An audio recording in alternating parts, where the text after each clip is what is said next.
now we can officially say hi on the Yeah. recording. So this Recorded is hello.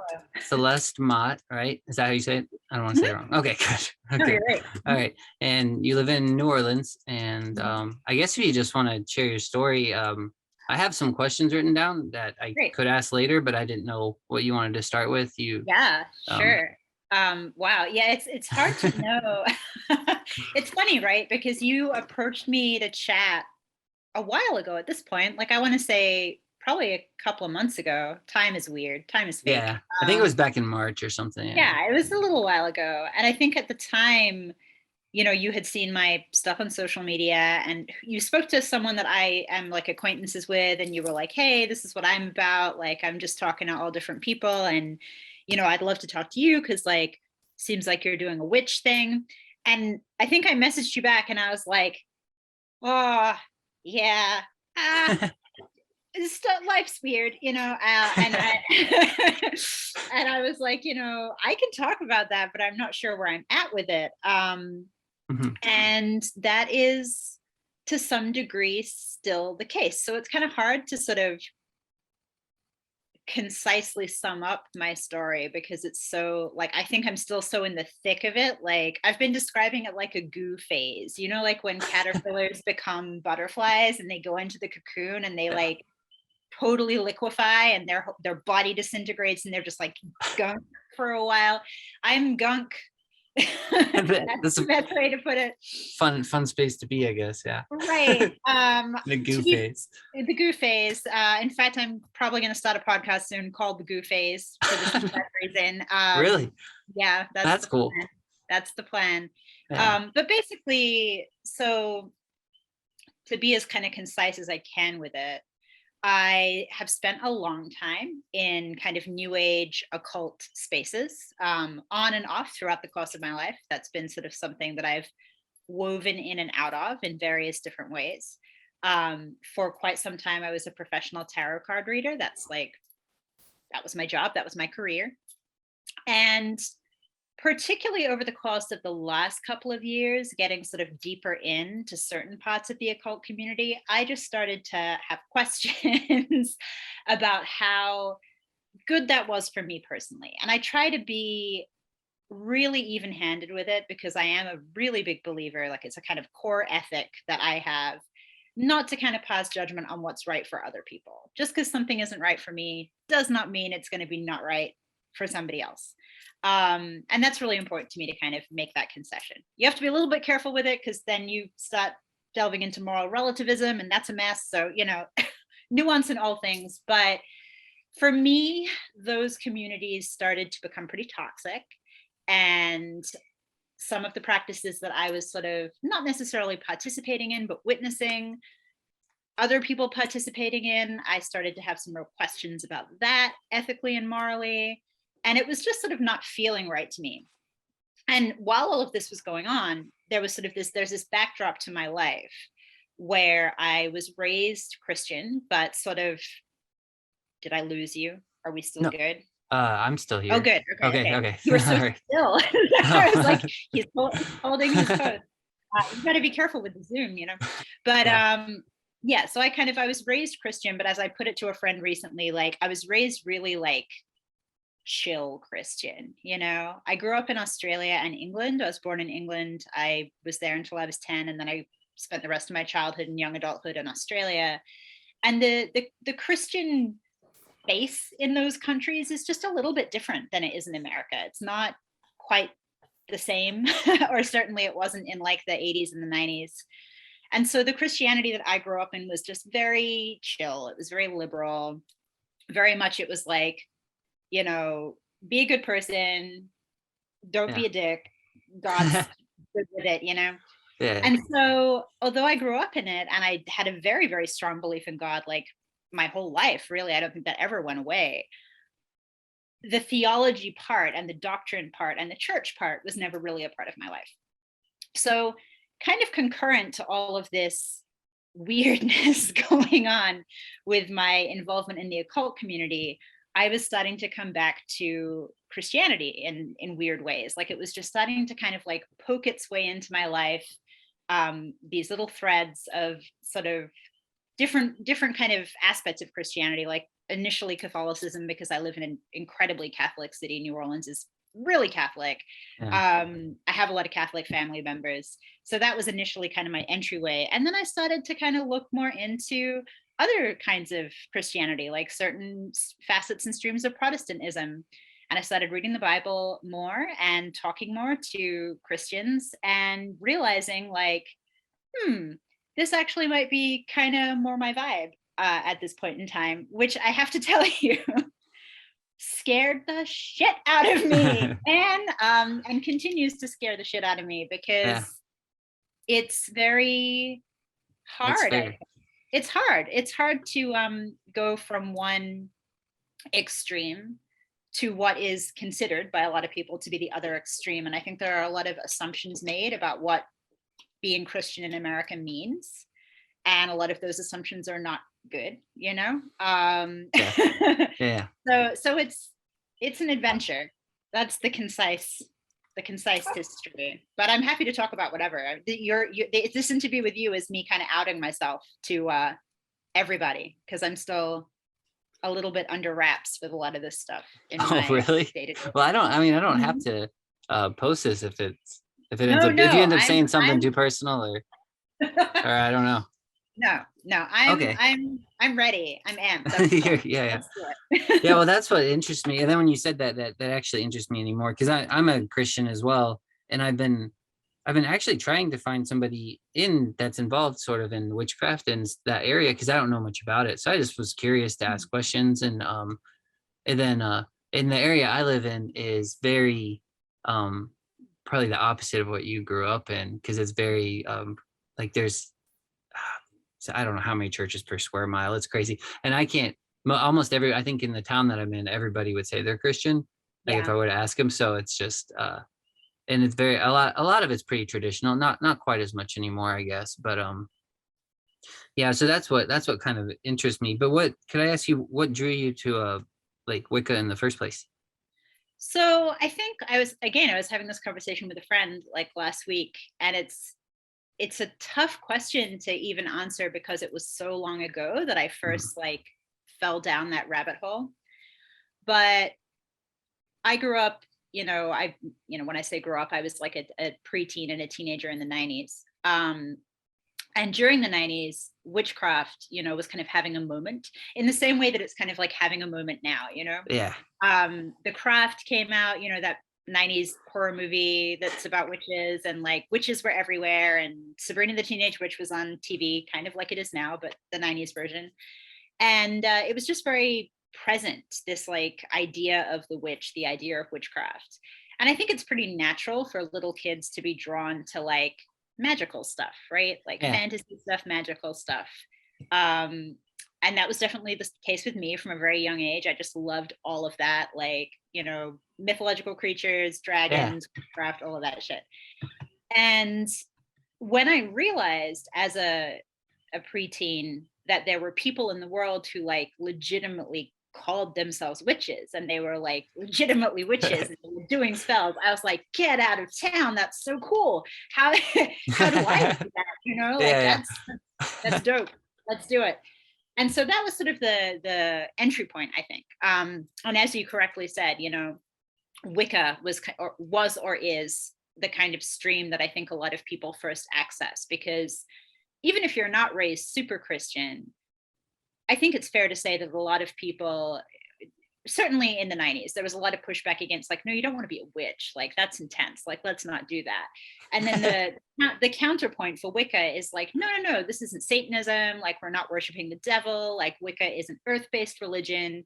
Mhm. It's, it balances the goddess and the god. So if you feel like you haven't found your sort of space with Christianity because it sort of lacks that divine feminine, then the argument is like, Wicca's great because you have this Yeah. goddess figure and you can connect in that way. And so all of that was really appealing as a young woman. Yeah. Yeah, yeah, I mean, even some of it I think is appealing as well. I love like the all the nature stuff and the yeah, herbalism, the nature spirits, all that sort of thing. And like you said, the mythology gets brought into. I love all the myths and everything. I really yeah, yeah. enjoy digging into those. Yeah, It's very attractive, I think, and particularly if you're a kid who's interested in mythology, you start to realize that, oh, if I go in this direction and I start, subscribing to this religion. So a lot of people wouldn't call Wicca a religion, technically it is, but if I go this path, well, I can worship like Greek gods. How cool is that? That's so yeah, amazing. Like, yeah. I love Well, you can still do mythology. that now. I mean, I Yeah, could do that if I wanted, I guess. But yeah, yeah. yeah, Well, you'd be in trouble yeah. I probably. definitely would be. Yeah. God. I'd probably. I don't know how that would work out, Yeah, but that's yeah, that's that's idolatry, fam. That's no good. yeah, yeah. Yeah. But oh, what was I? Oh yeah, I was gonna, yeah, because you said there is a rise again on it, and so when I first was looking into it, it seemed like a lot of it, uh, the witchcraft stuff that was out there was it seemed to be kind of surface level. Yeah. If Yeah, that's that's yeah. fair. So I That's don't fair. I don't know if that, yeah, that. And so then I think how I found you is I stumbled across Spirit Box and then his Hmm. podcast, whatever that is. And then I found, I guess it's your friend. It sounds like you guys are good friends. Mana, her podcast. Yeah, Yeah, yeah. yeah, Yeah, yeah. I'm super good I, friends with Mana. yeah, yeah. Yeah, I love your guys' chemistry when you guys are talking together. It's great. So yeah. And then Yeah. that's how I found Way. I talked to Way Yes, about the yes, that's spinning, great. yeah. And then she told me to talk to you. But yeah, I was gonna ask, and you don't have to answer this at all if it's too personal, but what made you kind of come away from Wicca? Because you said like some bad stuff started to happen. Is that Yeah, yeah. So I talk a little bit about it actually on that episode of Spirit Box that I was on, which was like this time last year, I think, is something that like that, about a year. the weird Um, ghost?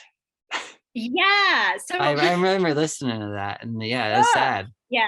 And it was like when I was on that podcast talking about it, it was so it had happened so recently that I feel like like if I listened back to it, I'm sure I sound like kind of unhinged because I was still like really shaken up and rattled by this. Oh, But so basically, like I think I think it would be fair to say that most people on the internet today who are saying that they're witches, they're using it as kind of a catch-all term. So the number of those people who are actually Wiccans in the truest sense is probably pretty small. Wicca is its very own specific thing, and it has, there are also like multiple different traditions of Wicca. You've got Dianic Wicca, you've got Gardnerian Wicca, Alexandrian Wicca. It's so kind of in the same way as, Christianity is this big umbrella, but you've got all these different denominations. yeah. And so witchcraft is the same. You've got the big witchcraft umbrella, and then you have all this different stuff happening under the umbrella. And so I probably stopped being like, I probably was never Wiccan in a like real serious sense. That was just like the term I used as a teenager. But I definitely did identify as a witch for a long time. And for me, that was a sort of animist perspective of engaging with the world and understanding that the world is full of spirits, and you can engage with those spirits as a witch, right? Mhm. To kind of manipulate reality. I think that's probably the easiest way to put it. And that sounds wonderful on paper. Who Yeah. doesn't want to manipulate reality? Yay. Let's make our little money spells and let's get rich and let's do all that stuff, right? That we all have problems that we would like to solve. And witchcraft, I think, for a lot of people feels like a great tool to use to solve some of those problems, particularly if you're disenfranchised or if you're struggling in any way, which has certainly been the case on and off for me for my entire life. So what happened to kind of start turning me in a different direction? I don't even know if I would say away, but just like to start asking questions and sort of reassess where I was at with things, was that I got really, really more seriously into certain facets of pretty serious witchcraft and occultism about 2 or 3 years ago. I had taken some time away from really serious spiritual practice to just focus on other stuff. I went and got a graduate degree in poetry. I was just doing other things. And then I sort of dove really hardcore back into it a couple of years ago. And the deeper I got, the more I learned a bunch of very cool, interesting facts. And I mean, it's fascinating. It truly is. But I also, it is correct to say, I think, and I think most practicing occultists would agree with me, that the further you stare into the abyss does indeed stare back into you. And that's not always great. So the thing that happened to me that was like really scary is I had been sort of practicing more serious magic. That's probably how I would put it. Like engaging more seriously with that kind of worldview, engaging more seriously with spirits. And I had an experience where I started to basically be spiritually attacked by something. And despite all of the things that I'm saying to you on this chat, I'm also like a fairly skeptical person. Like I'm not one of those people who, if something goes wrong in my life, I'm like, I'm cursed, you know? Yeah, I'm much more likely to be like, that was crappy luck. All right. yeah. Sometimes shit happens. But there were sort of a bunch of things that were happening all at once that were quite, sudden and no good. I'm trying to think what the order of operations was. I think, there were just a bunch of little things going wrong, and I asked some friends about it. So, that does seem a little bit out of the ordinary. Like, why don't you do a little protection spell? And so I sort of went out and I lit my little protection candle. And when I lit my little protection candle, it like exploded. And I remember you talking about this. Yeah. that's not, it's not great. And I had sort of, I had kind of like never seen before. Like candles will do all sorts of wacky stuff, and I think a lot of the time that's just down to science is why that happens. But this was to the point where I was like trying to put it out, and when I was trying to put it out, the flame was like leaping, and I couldn't put it out, and then the container it was in exploded, and I was like, this seems no good. This seems bad. No, I don't love this, warning, warning, warning. I don't love this. And so I I asked a friend of mine to kind of look into it for me. And this is what you'll see a lot in the occult community and witchcraft communities. It is in some ways a really big community, but in some ways a very insular community. And a lot of the people who are very seriously practicing, they will have other occultists that they reach out to for advice, for divination or readings, because when you're dealing with the world of spirits, there are a lot of variables, and it's kind of, you can't see what's going on often, so you have to kind of like employ other means to figure out what's up. So I asked a friend, this just happened to me, this is super weird, can you do a little divination for me? And my friend did the divination and was basically like, this is bad. And I was like, oh, okay, what's happening? And the friend was like, well, there's a spirit hanging around you. It's probably hanging around you because you've been doing a lot more serious magic. And I was, is this a good thing? Is it a bad thing? Like what kind of spirit? What are we talking about? And my friend was like, well,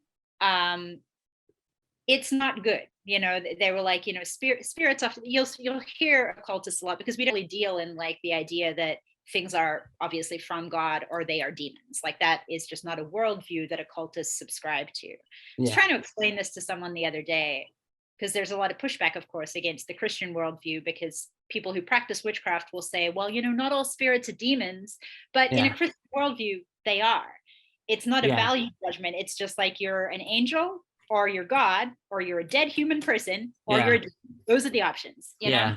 I know what you mean. I don't think I'm personally there. I'm probably leaning more to I believe in all the variables and the jinns and the fairies and all that stuff. Right. But so many people, but most people don't see it that way. Yeah.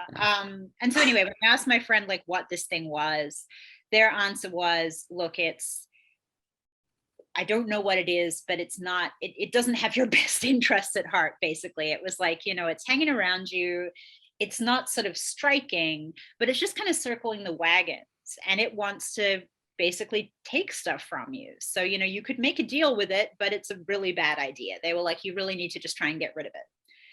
And this was sort of the first time, to my knowledge, that this had ever happened to me. So there, there's my rational part of my brain is like, this all sounds like total BS. And and my witch part of my brain is like, what do I do with this? And so I'm very conflicted and I'm kind of panicking. And my friend gave me some stuff to do to get rid of this being. When I started to try and do that, to kind of undertake the steps to get rid of it, explode. it was like the candle, it exploded. Yeah. I started to try and gather the materials to deal with this, right? And that's the point. I was fostering some kittens at the time, Mm. some like 3-week-old kittens from a local animal shelter. And immediately I started kind of closing ranks to deal with the problem. One of the kittens died instantly out of nowhere. And this can happen to kittens. It's not that uncommon. They do sometimes just tank when they're really little, but it felt very pointed timing wise. And then I got really sick the Ooh. day before I was supposed to take care of this issue and do this kind of specific ritual to get rid of the spirit. I got maybe like the sickest I've ever been in my life. And I remember waking up at like 5 a.m, with just debilitating gut cramps, insane nausea, dizziness, like, and I really thought I was going to have to go to a hospital. Like I got up and I was like up and down, from the bathroom to my bed for a couple of hours. And I was like, oh my God, like, I don't know what is happening. Like I Yeah. am so sick. But there was also this weird awareness in the back of my mind that this was not like a hospital problem. I was like, Yeah. I feel like I might know what's going on. And so I talked to the same friend and I was like, this is what's happening. And he was like, well, yeah, it's on to you and it's trying Well, to yeah. weaken you so you can't finish the job. And so what happened after that was sort of 24 hours of just white knuckling it through this like insanely sudden illness, trying to kind of find the mental focus and the kind of spiritual focus to do what I needed to do. And I did eventually do what I needed to do and deal with the problem. But after that, first of all, it was really scary. And I'm not like a particularly easily rattled person. I've seen a lot of crazy stuff in my lifetime. And I think I've got pretty good nerves generally. But this was like legitimately pretty terrifying. And I remember at the time being like, if this is what this is, like at this level, if this is what this level of like magical operation looks like, I will take all my books and I will throw them in the Mississippi River because I don't want this. Like, this is not, it's not fucking worth it, frankly. Yeah. Jeez. But then of course, you get more space from the scary event and you're like, well, ho hum, I survived that. Good for me, and you get a little bit cocky and a little bit arrogant. But the same kind of thing, not to that degree, but the same kind of issue resurfaced for me multiple times last year. Like every time I turned around, someone would be like, oh, there's a demon around you, or like this is happening, or that is happening. And Whoa. eventually, you just get to the point where you're like, why? Like, why is this why is this not happening to you? Why is it happening to me? And I still don't have the answer for that, why it was particularly happening to me. It gets in your head and you start to think like, are these people that I'm friends with just saying this? Like, is this a weird lie? Is this a manipulation that happens within the community? Because it certainly is often something that happens in the community. There's a lot of paranoia. There's a lot of delusion. I started wondering if I really was just like particularly open to spiritual attack. And it got to a point where I guess like August of last year, September of last year, I came home from Florida after evacuating for Hurricane Ida. And I was dealing again with like some of this BS and I was super sick again. And I talked to this friend and my friend was like, why don't you just say a novena to the Archangel Michael? And I was like, what? And he was like, yeah, just say a novena. What is that? I've never heard of that. Oh, so this is a Catholic thing. So a novena is like a 9-day prayer. Okay. And what is there a bug? Yeah. This fort's not working out super great, but it's all right for now. No, I'm into it. There's been a lot of bugs actually, but there's one. He's trying to get in. I loved it. Give him. This was me with spirits. Those bugs. That was my deal. I was like, oh, there's a spirit. There's another spirit. Awesome. So. A novena is a 9-day prayer. In the Catholic tradition, you will say novenas to different saints for all sorts of different things. Obviously, in the Roman Catholic Church tradition, they will tell you all day, every day that this is not magic. I literally have little novena like prayer books that at the beginning, they're like, this is not magic.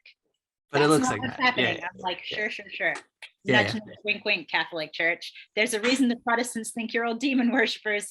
Wink, wink. Well, there's stuff in Protestant circles too where um I've talked to people before. I mean, and I believe it and it all works and everything too. And maybe it has to do more with your intention that lies behind it as well. But Mhm. there's some stuff where I've been like, if you're sitting from the outside, it definitely looks like magic. It kind of does. Yeah. Yeah, Well, but yeah, I mean, you look at like deliverance ministry, you look at things like speaking in tongues, like yeah. anyway, we could go on. But so what the novena basically consisted of, it was super simple. And it was basically just, for 9 days, you say the St. Michael prayer, which is very short. It's like a small paragraph, St. Michael the Archangel, defend us in battle, blah, blah, blah. And you light a candle and that's it. And I remember talking to my friend and being like, that's all. I was like, I don't know about that. Like, you're really telling me that, like, with all the issues that I've been dealing with for months, and everyone's telling me that I'm beset by demons and like I'm under a severe spiritual attack and it's making me sick and all of this other stuff. You're telling me that if I just say this prayer to the Archangel Michael, that like that's gonna take care of the problem. And he was like, yeah. And I was like, all right, I will, because at this point I had other people telling me like, we have to do a full Santeria cleanse on you. We're going to have to like sacrifice pigeons and pour pigeon blood over. It was intense, right? Ooh. Really intense. Eh, And so I was like, all right, well, if my options are pigeon blood spiritual I'll bath try this or, other thing. Yeah. or the novena, I'll take the novena. And so I did.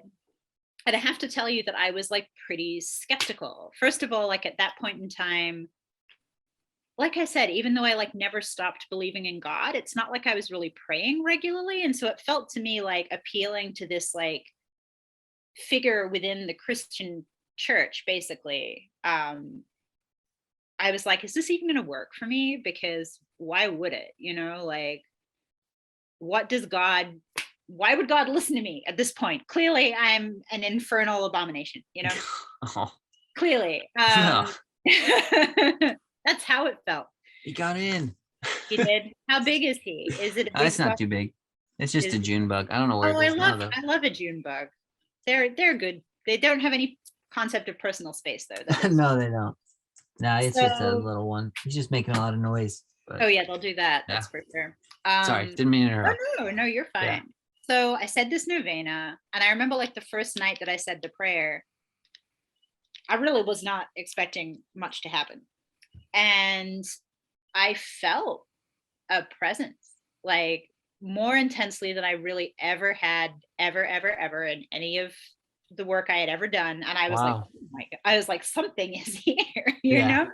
Um, and literally after day one, a lot of the symptoms that I'd been having started to clear up. So I had like very low energy. I was barely able to get out of bed. I had all these like weird stomach issues. And day one, I was able to like get out of bed, do some stuff, move around, which had not been the case.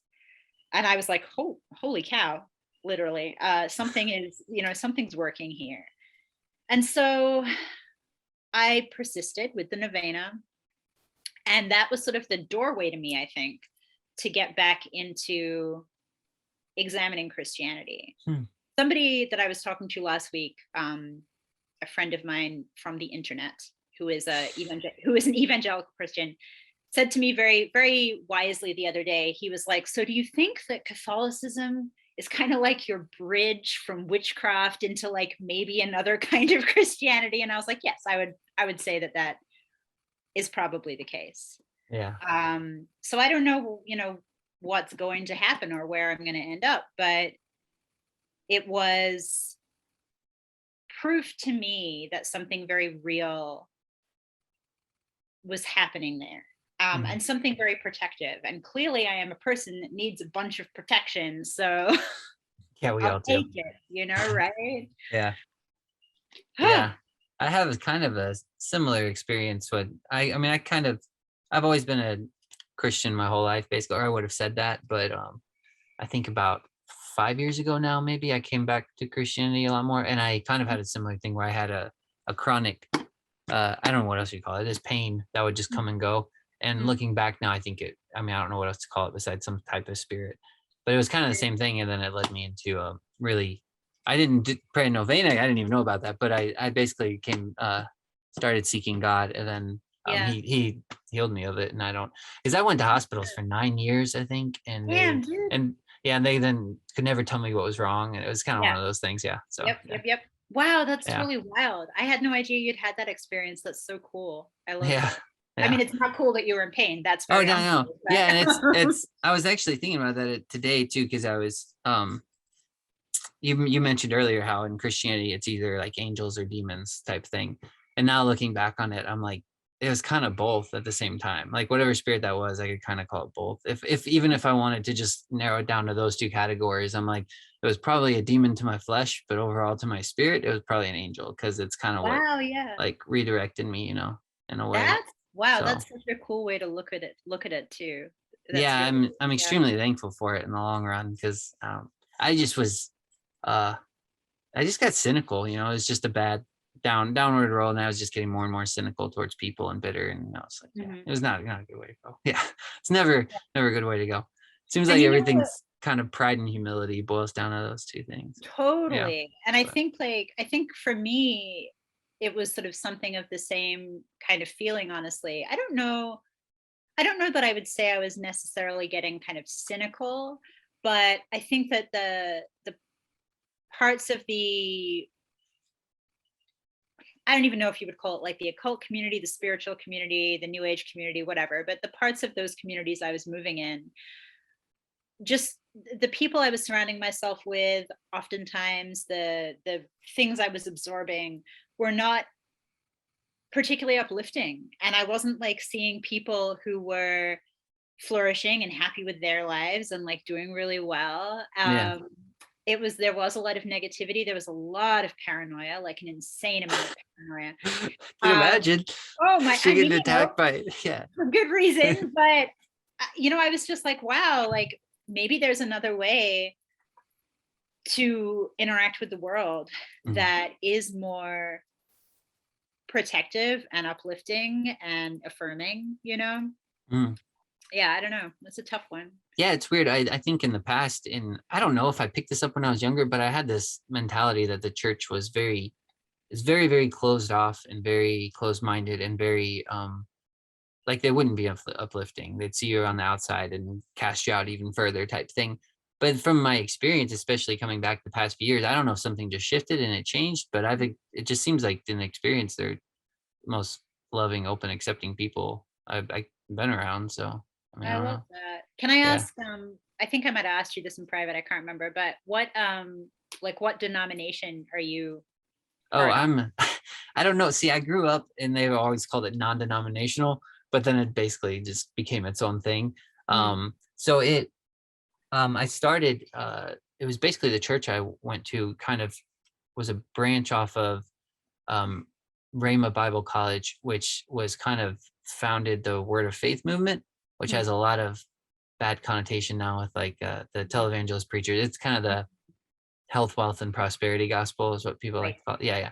So, but then there's been a lot of good that came out of it too. They had a real emphasis on the scriptures and really believing and standing on your faith and really just Mm, so there was a lot of good that came from it that I learned. And the power of words too is another thing, like your speech and everything that mm, they emphasized. So I basically grew up in that, and now I mean I don't know that I really have a denomination either. I'm too Protestant to be Catholic. I don't know that I could do that. And then I've never even looked at Greek or Orthodox or anything, but I don't think I'd really do that either. It's some sort of charismatic Protestantism, I guess, is where I float yeah, yeah, around. yeah. But yeah, I don't know. Yeah, no, But that's cool. That's cool. I'm learning so much about like I guess what I would call like American Protestantism, because again, I would argue that Protestantism in other countries is pretty different in many ways, or at least, again, it was when I was younger. But my whole family like was raised Catholic. So my mom was raised Catholic, but she didn't raise me Catholic. So I'm much more familiar in many ways with like Catholicism, even though I'm not, I wasn't confirmed, I wasn't baptized Catholic. okay. But it's Yeah, weird. It's a weird kind of mishmash. I may have to pick your brain on that some other time too, because I don't Well, I don't know much yeah. about Catholicism. My mom was raised Catholic as well, but I didn't really talk about it much, and she that yeah then she definitely moved out of that. And so, Mhm.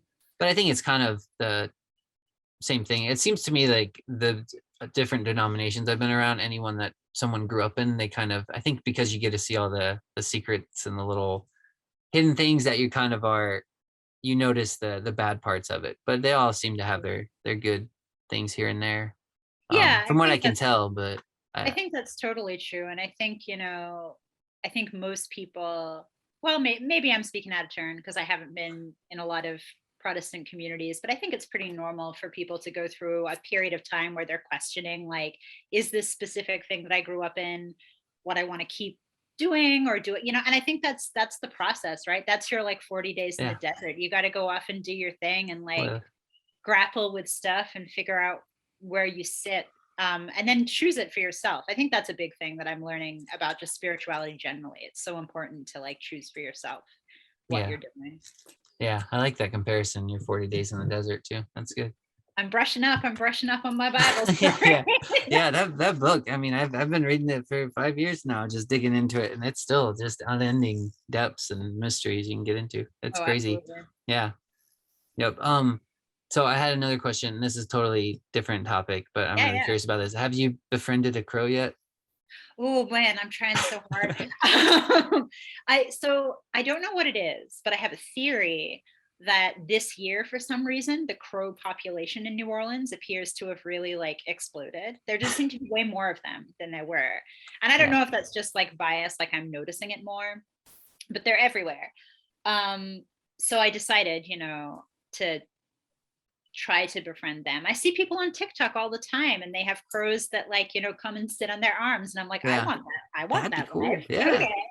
So yeah, I'm working on it. I'm working on it. They are coming into the yard now. So that's Oh, like progress. It's nice. progress.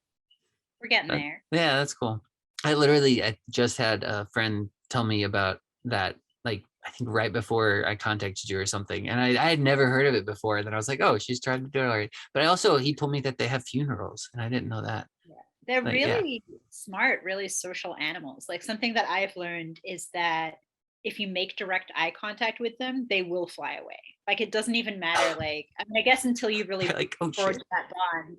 Like if you're throwing them peanuts, you have to like avert your eyes because they'll be like, so funny. oh, you know, That's it's wild. crazy. So what do you do now, job wise, if you don't do the tarot readings anymore? Well, that's kind of up in the air now too. Yeah. I'm trying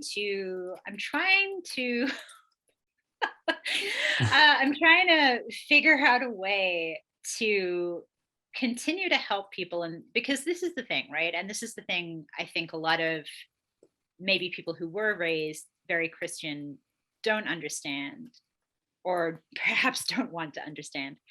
But there are definite issues with fortune telling. And I think it's very fair to say that like divination in the Bible is frowned upon, generally speaking.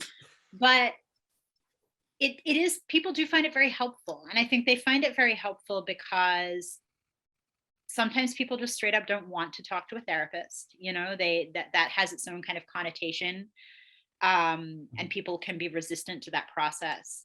But you'll find that really good readers, are good at what they do, not necessarily because they have any kind of like psychic power, but because they are really good listeners, and Mhm. they're intuitive and they're compassionate. And so essentially, like a lot of the clients that I see, it's way less about like me sitting there and like doing a like Miss Cleo and being like, oh, your future husband is like 6'4" and drives a Mustang or whatever. And way more just talking about what's Yeah. going on for them,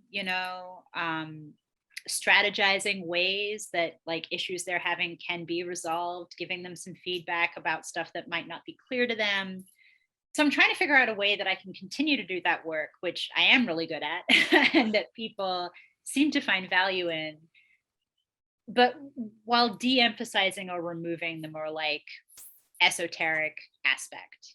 And I haven't really figured out how to go about that yet, but I also haven't really been offering readings since the beginning of the year. I got really burned out.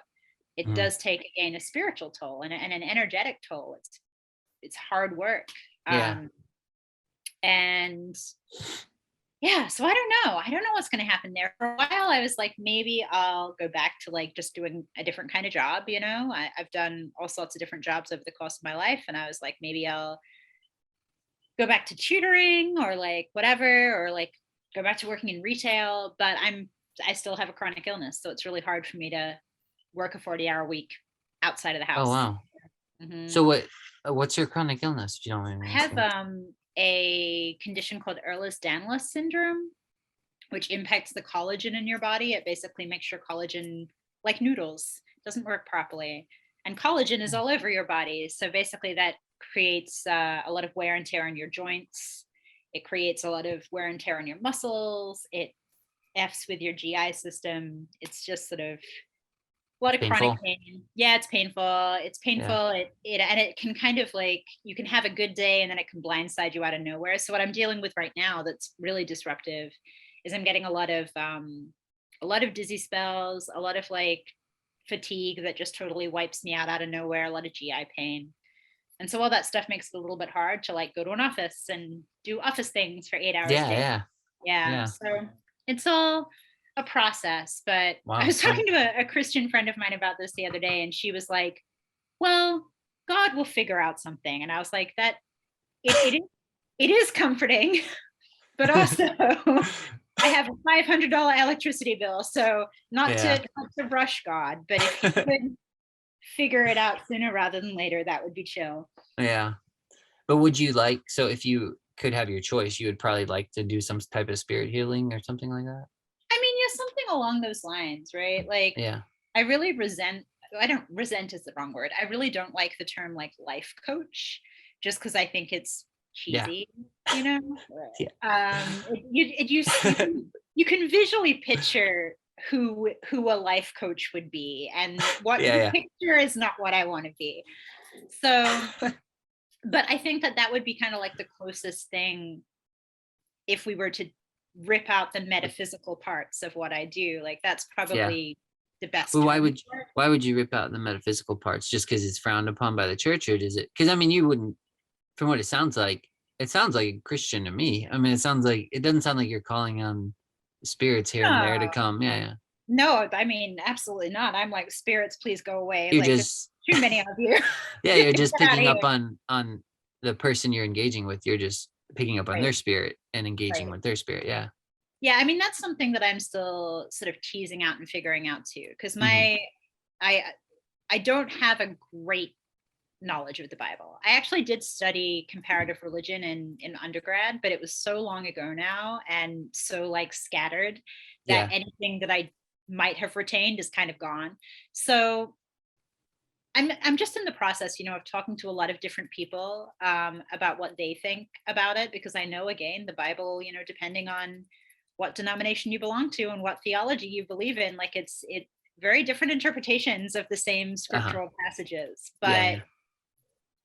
I have to say, and this is a difficult one for me to admit, but when I really sit with it, like, oh, this is so hard to say, but when I really sit with it in my heart, I'm like, it does feel like not quite right. It does feel like something like, certainly the process of like using divination in that way may not be good. So I don't know. what does that mean? Like, does that mean So like tarot, or using what is? cards, yeah, or Okay, using, yeah. trying to kind of reach beyond your generic human knowing in that way. Hmm. I'm not sure. Yeah, yeah, And I may change my yeah, mind about that. Certainly, like when I've done that kind of work in the past, and I did for many, many years, and I have a lot of friends who still do.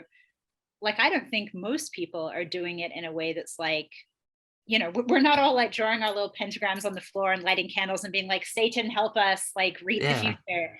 But I don't know, like, something feels off to me yeah. increasingly. I mean, that makes It's sense. weird. I would, yeah. I would think being cautious is always good. Yeah. Right. I don't see a But I mean, reason. it's a really hard one though, because like it is kind of my livelihood. And so I'm having a lot of like crisis moments where I'm just like, oh my gosh, I'm blowing up my life. Why am I blowing up my life? Why am I doing this to myself? Yeah. So could you? is there a way to do that where you could like without using divination, just talk to people like you said, and then somehow listen intuitively and then pick up on Yeah. things and then pray for them maybe or something like that? Yeah, I think that there Yeah. totally is. And I think that what probably will happen over the next few months is I will figure that out. Uh-huh. And I will Yeah. pray about it and hope that it is revealed to me.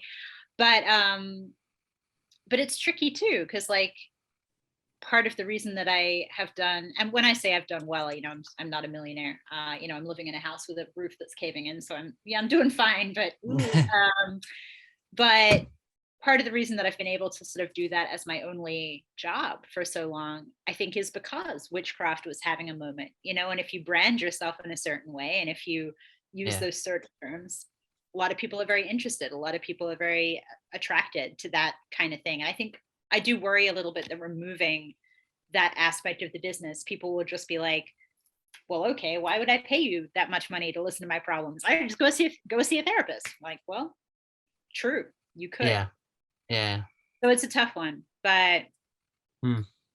it'll be figured out in Yeah. time. Yeah. Sure. Yeah. Yeah. Keep pursuing God, Jesus, and all that stuff. Yeah, I guess. And it'll work out. I don't know. But Totally. it's I do think people are gifted in things like that. And I think if you just, yeah, like I said, if you just keep doing what you're doing and do it things out of compassion and humility, I think you'll figure it out. I don't know. But I think so. I think so. And I mean, something that I have been very sort of led to since all of this wacky stuff went on is I'm finding it increasingly important to me, and in my path and on my journey or whatever, to speak about these kinds of things that you and I are speaking about, and to speak to people who are different from myself about what they believe, what their journey looked like, yeah. where they're at. Hmm. And so that's something I'm really passionate about as well, and I think there's a little doorway opening there in some Hmm. way. I don't know what it's going to look like. My Goo Phase podcast that Yeah. eventually maybe I will sit down and do. Yeah. You can be on That's it. good. All You right. can Yeah. Yeah. come on Yeah. the I'll come on. Sure. podcast. Sure. Sure. Yeah. I mean, I think that's good. I've been doing the same thing. I've been trying to talk to different people in different belief systems and everything because um I think there's a lot of gems in all those different Totally. religions and everything else. Like even in witchcraft, it's like there's all this herbalism that like people Mhm. like Christians will use that stuff all the time, and then they don't even realize like a lot of it's from that area. Like, or then if someone else have it, then it's all of a sudden demonic or something like that. So I don't know. There's just all these things, and then even like I said, I think some people are gifted in those areas, and maybe with certain things like maybe you pick up on spiritual things more. A lot of times I feel really dense when it comes to things like that. Like, yeah, understanding people or having that intuition to pick up on someone's. So I think those things are gifted in certain people, and Yeah, and I think something that I'm sort of wrestling with, contemplating, any time that I've used those gifts with a client, or with a loved one, or whatever, I don't think it's ever had like a negative impact. I got an email from a client the other day who was asking if I was going to be available to kind of meet up with her and her daughter when they were in town. They're coming to New Orleans for a visit. This is someone I read for like a couple years ago. And this is pretty common for me. Like someone I've met one time will like a year later, a couple of years later, email me and be like, I'm in town, like, can we catch up? yeah, And this woman was saying, if you're still doing readings, I would love to get a reading for my daughter. But she was like, if you're not doing readings anymore, I totally understand. It's a lot of your energy and your time, but would you let me and my daughter take you out for dinner? Because you made such a huge impact on my life and you helped me so much that I just really want to like spend time with you and to thank you for like what you did for me. And I just don't know that I believe that if that's the impact it's having, like this work that I'm doing, that it's from a bad place. hmm It feels to me like it is a gift. And so there yeah, has to be a way, to do yeah, that. yeah, That is gives glory to God. I think there has to be a way. So yeah, yeah, yeah. I I don't think you're know. probably right. Yeah. Um. what else was I gonna ask you about? Okay, so I had this question, and this is a totally different topic, but this was when I was Yeah. talking to Wei, and she mentioned moon water. Hmm. So I had never heard of that before, but then I just recently had this question. I was gonna ask her, but I didn't get the chance. But what happens if you drink it? Is that bad? That's a great question. I think that witchcraft hat on.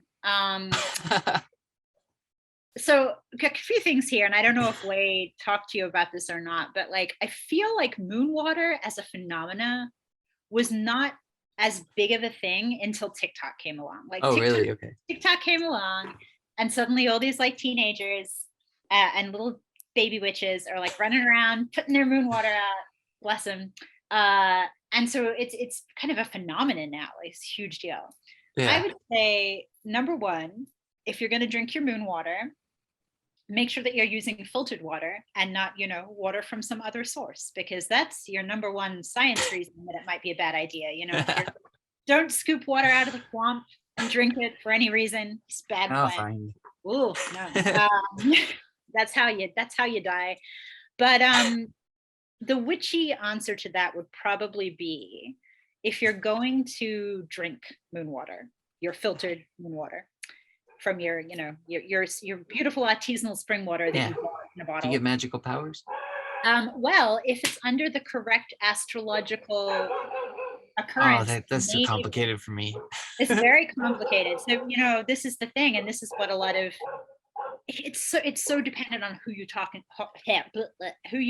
in the community. Yeah. But a lot of witches will tell you that just the cycle of the moon is really surface level. Like there are certain things that like full moon means this and new moon means the other thing.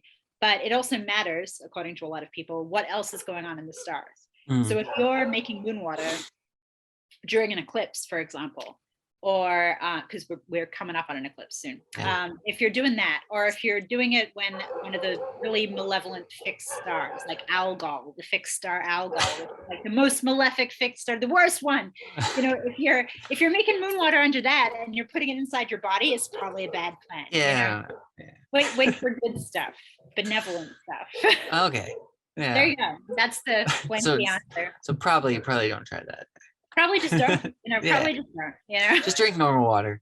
Yeah. Yeah, it makes It's sense. the same thing. Like, it's funny that you bring that up though, because I had the same question a few months ago about holy water, because I realized I had never considered, like, I don't know why it came through my head, but I was just like, do people drink holy water? And I asked a Catholic magician friend of mine, I was like, is that a thing? Like, do people ingest Is it? Because I've never heard of this. He was like, well, you could, like, if you really thought you needed to clear out the system in that way, technically you could. He was like, I Yeah. probably wouldn't if you were just like scooping it out of the font in like a, which people have put their babies in there, probably wouldn't drink that. But again, same reason that you wouldn't drink swamp water. That's You weird. drink baby Is baptism water. It reminds me of, there's this passage in Numbers that's probably very offensive to women, but it's basically about if your wife is cheating on you and you get jealous, you give her, it kind of sounds like holy water, and then if she is cheating on you, then it'll make her belly swell and her thigh rot or Oh my something. gosh. Yeah, it sounds like magic, sort of, but It yeah, I does. think it's Numbers chapter 5 or something like that. Oh my gosh, It's very weird. I'm gonna hit up Numbers tonight and be like, what Yeah. you saying in Yeah. here? So There's I a don't lot know. of magic I'd in the Bible, I would argue. Yeah, sure. Yeah, it looks like yeah, and the Wouldn't call but it that, I guess, but yeah, probably probably frowned on to call it that, but yeah, I it guess sure looks like it. depending on who you're Don't drink the talking holy water, or your belly will swell and No, your thigh rot. So I mean, my belly swells unless you're already. faithful. It's like the chronic illness every day, like bloating. I'm sorry. So I was gonna ask you too about I saw this on your Instagram, but the possums. What is it? Yeah, no, Yeah, I is love that them. yeah, and you call them pointy cats or something? Pointy cats, yeah, pointy Yeah. kitties. Yeah. I So don't know wait, where I got that from. I stole that from somewhere, but I can't remember where. but did you That's just fun though. catch one out in like? It Oh, looked well, yeah. So there's a whole story here. okay. So I have backyard possums, and I have for ages, because my Yeah. backyard is pretty big and it gets really overgrown. And they love it out there.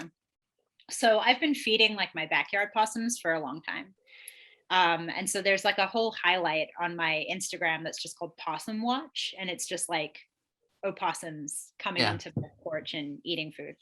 But I had never held one. And it was like a real point of contention for me because New Orleans, for some reason, is full of like people who own possums as pets. Like there's a lot of people here who like they just have opossums. They're like opossum rehabbers or whatever, but they'll like dress them up in little outfits. And Weird. there's a bunch I've of like never heard of that. famous internet possums that like live in town. And so I was like really salty, to be honest, because I was like, I live here where all these famous internet possums live.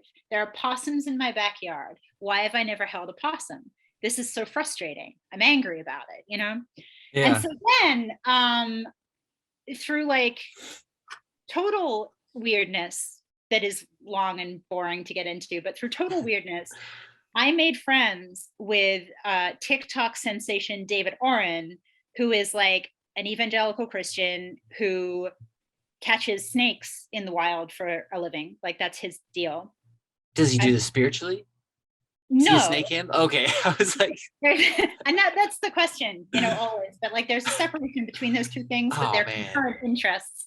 And he's crazy. He's got like 2 million TikTok followers or something insane. Yeah. But we became friends. And then he was coming to New Orleans to like look for snakes. And he was like, do you want to come to the swamp with me and my friend Alex to like catch snakes? Yes. I was like, 100%. Yes, I do.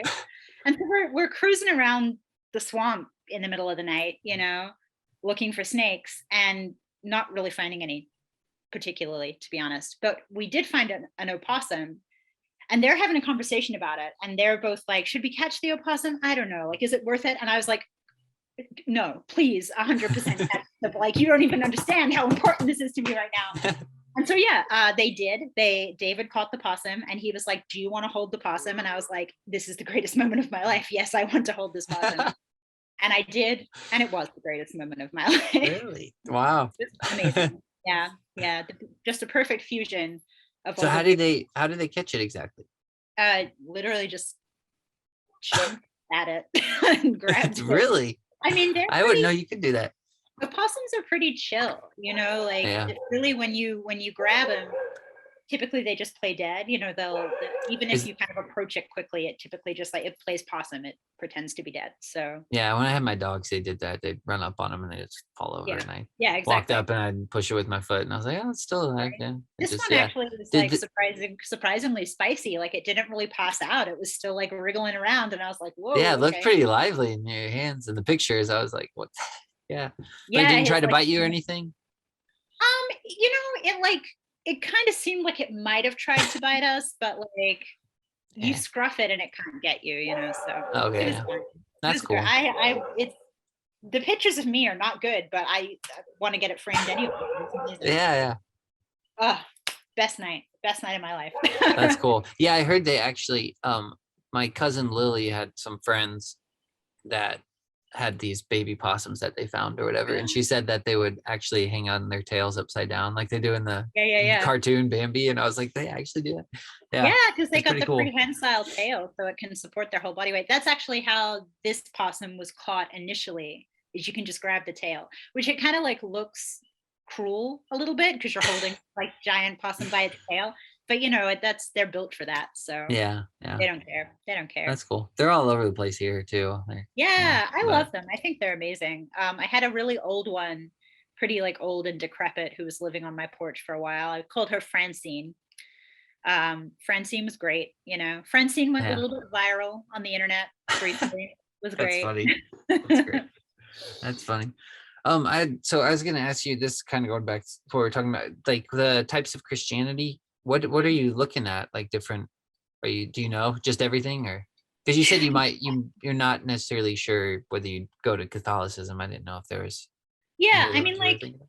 you know, I'm very drawn to Catholicism. I think because of that kind of ritual aspect. I think Mhm. particularly coming from a background where I've been really entrenched in like, I mean, Catholics listening to this will hate that I'm saying it, but like coming from a background of like ritual magic and the occult, there are elements of like Catholic ceremony that feel very familiar and very comfortable because it is like, it's that same kind of like ritualization Yeah, of I mean, God is doing. it is weird. I mean, communion's weird. I mean, it's like Yeah, if you actually stop and think about it, you're like, okay, this is the body and the blood of Christ. What's going on here? This is right, yeah, it's right. very ritualistic and everything. Yeah, It is, yeah, and I and think we all do that. the But Catholics don't love saying that, and I think it's funny. I have a lot of friends now who are Catholic, but they're occupying this sort of space within Catholicism that you might call like folk Catholicism, which that sounds is, fun. yeah, it's I mean, it's cool, I think, but it's the practice of Catholicism with a lot of that like folk magic wound into it. And Huh? I think like it's fascinating. And these people are really cool. And I love having conversations with them because they're really knowledgeable about the Bible and they're really knowledgeable about Catholic practice, but they're also still doing this kind of magic stuff. But as they have said to me, they're like, we are the people that literally everyone hates. Like the official Catholic Church Oh do not man. like us, you know. Yeah, I'm sure. Protestants do not like us. Other witches don't like us because we're like Catholic. So that sort of was something I was looking at for a while. But I don't know, like I think I'm intrigued by facets of Protestantism. Weirdly enough, like again, hugely surprising to me, but I'm really intrigued by conservative Protestant theology. And that is not something I thought I was going to be like Yeah. looking into in any way, but theology is fascinating to me, like how Mhm. theologians interpret the Bible, how we have, these different sects and groups branching off from essentially the same text and the same church. Yeah. And I think at this stage, I'm just really looking for a community of people that feels right to me, and what you said earlier about the church and being kind of concerned about how you're going to be viewed because of the outside. I mean, that's a huge anxiety that I have right now because like I look like this. Ah, yeah. Um, I am covered Yeah. in tattoos and I have green hair.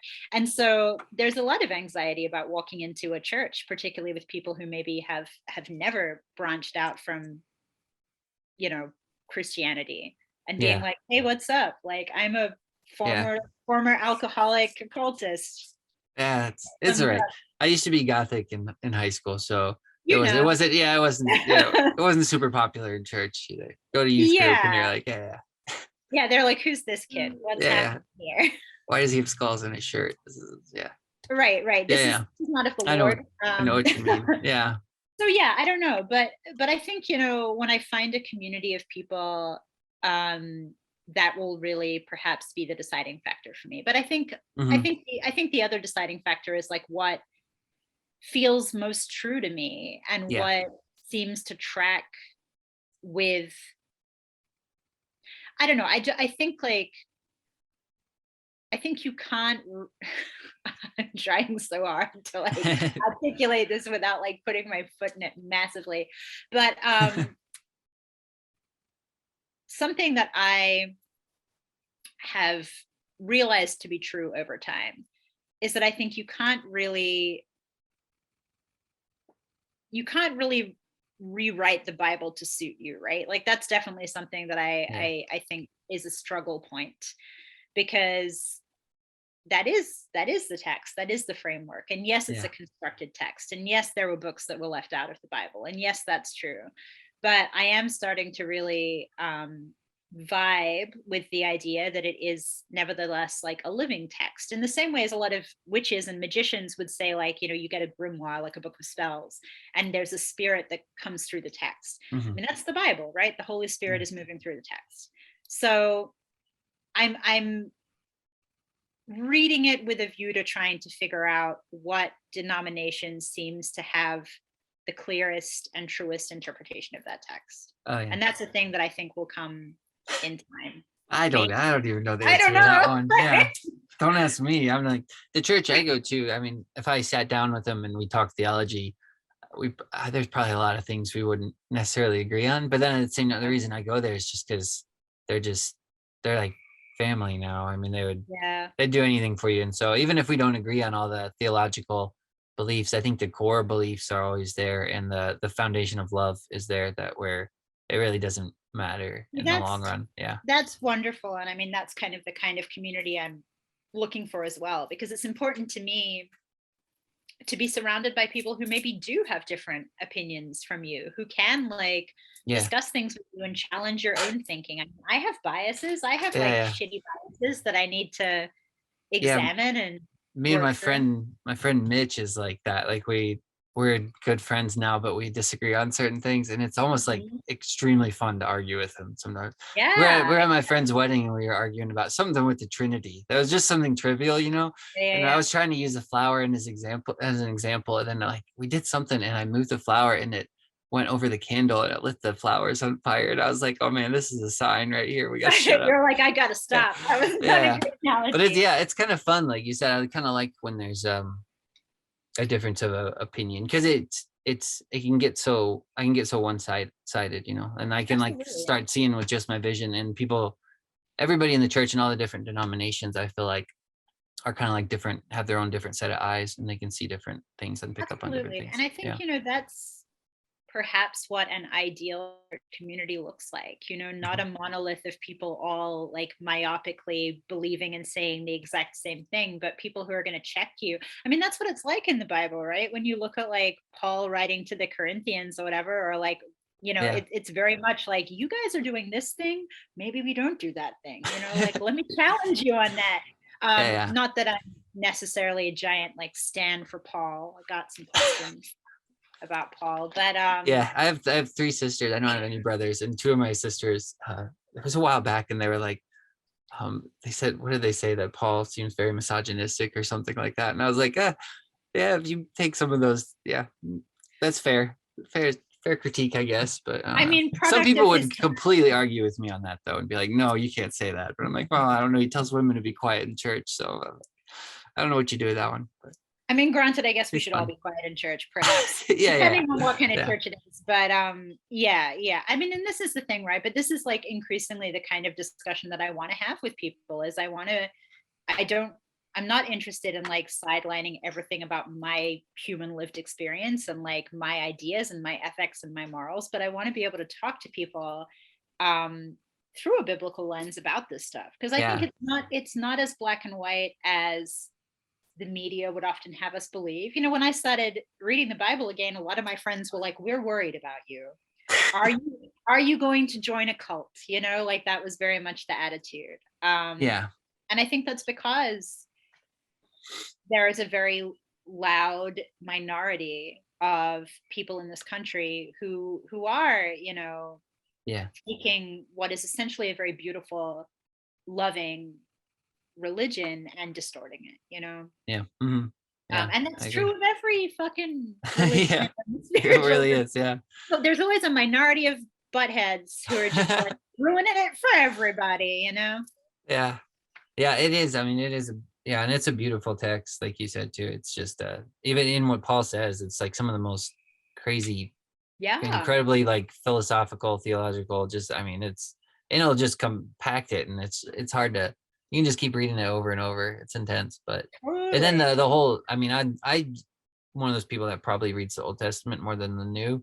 Oh, I don't know really? that. I don't know that's necessarily a good thing. I don't know that's a bad thing either. But I just love the rich poetry in the Old Testament as well, and What's your everything. favorite book of the Old I was going Testament? to ask you that question. I have that written down here too. But yeah, mine is Ecclesiastes, but Interesting. Do and you then like? Job after that probably. But yeah, the two. Oh, huh. So I what? Sorry. Interesting. No, I was going to say like, why Ecclesiastes? What is it about it that appeals You to know, you? I don't know. I think it really puts an emphasis on what's meaningful. Hmm. Um, I mean, it sounds like when you read it, it sounds like it does the opposite, because it's like vanity of vanity is all is vanity, like all is. Um, but then it really, I think, causes me to set set my mind on heavenly, eternal things and like the virtues rather than material things in this life. Because it kind of has this whole. You read the book and it's kind of this wave. It's like everything's meaningless. It's not going to add to your life at all, but enjoy it. Like enjoy life while you're here, and it's like kind of this wave. Like you can enjoy the material things and have fun, but know that in the end, like, and then it ends, the last lines are like, let us hear the conclusion of the whole matter, like the whole matter of your life, the whole matter of everything, fear God and keep his commandments, for this is man's all. I love um that. Yeah. So I think, and when I first started reading it too, it was very strange. I remember reading it, and it's just one of those where I could feel it was not really clicking in my head. I just didn't really understand it. But then it was one of those you could feel kind of it just working something on the inside. And so I just kept reading it. Um, I usually read it once a week now, but then Wow. there was a while, I think for probably 2 months, I read it every day because I was just like, I don't know what it's doing, and I'm not really understanding it mentally, It's but I doing can tell something. it's doing Yeah. something on the inside. So I'll just keep up with it. So yeah. I love that. Well, that I'm putting that in my back pocket. Maybe that's what I'll do next. I mean, Is it's I'll not for everybody because some people don't like the book at all, that one, but I don't know. But yeah. I mean, I also like Lamentations, and most people hate that book. But yeah. So do you have a favorite book or favorite passage? Or It's just a tough one. I will say, like, I do really like I do really like Song of Songs, Song of Solomon. yeah, And I think like that's rich. because I come from like a background of poetry, right? Like I went to poet school and Yeah. philosopher school. So Wow. Yeah. totally useless degrees is where it's at for me. But so those books of the Bible that are really kind of like poetic, that is tends to be what really like No. gets me. Yeah. Um, but I love the Gospels too. I read the Gospel of John recently for the first time in a really long time, and I was like, particularly, I read it before Easter, before even like the lead up to Easter. But when I was rereading it, specifically the passage where the women go to the tomb, I was just like in complete tears, like Oh just like yeah. losing my mind in tears. And I was like, what is happening to me? I think I texted my family member who is really Catholic, and he was like, the Holy Spirit is moving through you. And I was like, awesome. I'm very sad. But yeah, no, I think there's so much in the Gospels that Mhm. feels like perhaps animated and alive more viscerally to me. Yeah. So there's that. Yeah. Yeah. I know what you mean. Yeah. There's a yeah, all of them, and not just that, including the Gospel of John, but yeah, I know exactly what you mean. It's like the text is still living and still Mhm, speaking. It's very strange. Yeah. mhm. Very very cool. The same one.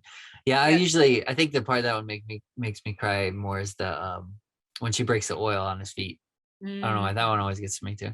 Yeah. yeah, But yeah. Did you ever watch The Passion of the Christ? That like Mel Gibson one. yeah, Yeah, that gets me. I'll start dude. crying in that. Yeah. I watched that when it came out in theaters, and I watched it twice for some reason in theaters. I don't again, like, for someone who like allegedly has not been Christian, really, like I'm doing a lot of Christian things. I don't know. But I watched it with a church group, to a church that I didn't belong to, but I like went to their screening. And then I watched it just with like generic off the street folk who went to see it. And I just remember being so viscerally moved by that. And I think moved by like the humanness of God. I think until I saw The Passion of the Christ, I hadn't spent a lot of time contemplating the humanity of Jesus. And it just hit Yeah. me like a ton of bricks, dude. Yeah. I was like, Yeah. whoa. Yeah. Um, I was real shaken by that for like a long time. I think, I mean, of course, because you're seeing it visually, and that's gonna hit you in a different way. But Mel Gibson's got a lot of problems. He's not a perfect human being, but Yeah, but that movie, he did a great job. Yeah, yeah, it's intense. It's one, I mean, I think I've seen it twice as well, and I don't think I could watch it very yeah, often, but it sticks with me. The yeah. part I think that Not got a me the date. It's most, not a date movie, is it? You yeah, don't like invite someone over and go, "I'm gonna slap on the Passion of the Christ. Are you ready?" No, yeah, I know.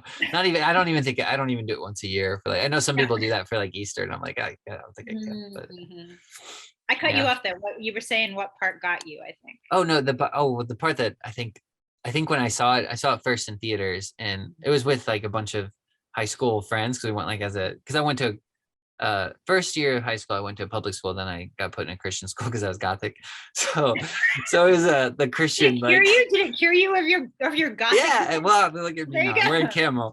That's Yeah. true. So but yeah, so we went as like a field trip sort of thing. And so but the part where he's carrying his cross and he falls and Mary Yep. has the flashback Yep, to him as a child. dude. That's when I Yeah. just started crying. I was like, I couldn't hold it in. I was Like, like, man. even thinking about that now, because that's the part that really got me too. I was just like, damn, Mel Gibson, you're twisting the knife, dude. Like, oh Yeah. yeah, that's oof, oof. Oof. Yeah, that was intense. Mhm. Yep. Oh, so I can let you go here. I mean, we've been going for a while, or unless you want to keep talking. I don't have I'm anything on. easy, dude. Oh, Like I'm okay. All right. either if you have further questions or if Okay. you want to shoot the So what breeze. your poetry stuff, what do you do with that exactly? You just Um, for fun sort of now, or is that no, something you I want to do for a mean, job? so it turns out, much to everyone's shock, I'm sure, but being a poet is not a great career path, turns out.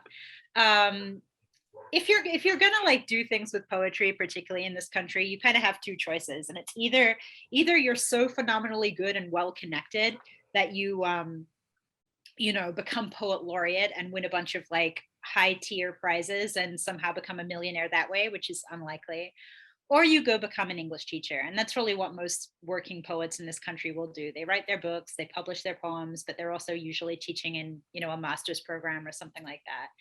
And I realized pretty early on that teaching was not for me, not because I don't like teaching. Actually, I quite enjoy teaching. I love students. I love interacting with like young people and all of that. Young people, I'm like a, geriatric young people, but I it pays terribly. Like teachers are some of the most like undervalued, underpaid folk in this country. It's very tragic. And Yeah. I couldn't see myself participating in academia in that way in a ongoing basis. So in terms of what I do with poetry now, I write it. Usually I just put it on Instagram because I can't be bothered trying to get it published. I've Yeah. had a lot of poetry published over the years and I've won some prizes and stuff, but it's a whole full-time job in and of itself, like going through the motions of submitting work and submitting to competitions and like staying on top of that. And so I'm getting kind of back into doing that. I'm trying to like force myself to get back on that roller coaster, but really as long as I'm able to write stuff that maybe a few people read and it is meaningful to them, like Yeah. that's enough for me at this Yeah. point. Could you take your collection and make your own book or something? Would Totally. that Yeah, be, yeah, yeah, yeah. yeah. I have like a short chapbook that came out a couple of years ago with a small press. Okay. And I may go down the road of like trying to get something published again. Or like you said, I mean, self-publishing is totally Yeah. accessible these days. It's much easier than it used Yeah, to you be. can do it through Amazon pretty Yeah, easily. absolutely. Yeah. Absolutely. So I may do. Yeah. We'll see. Got to write Yeah. some new stuff first. Yeah. After I finished my degree, I kind of didn't really write anything for quite a while. I was pretty burned out on producing work, but I'm Yeah.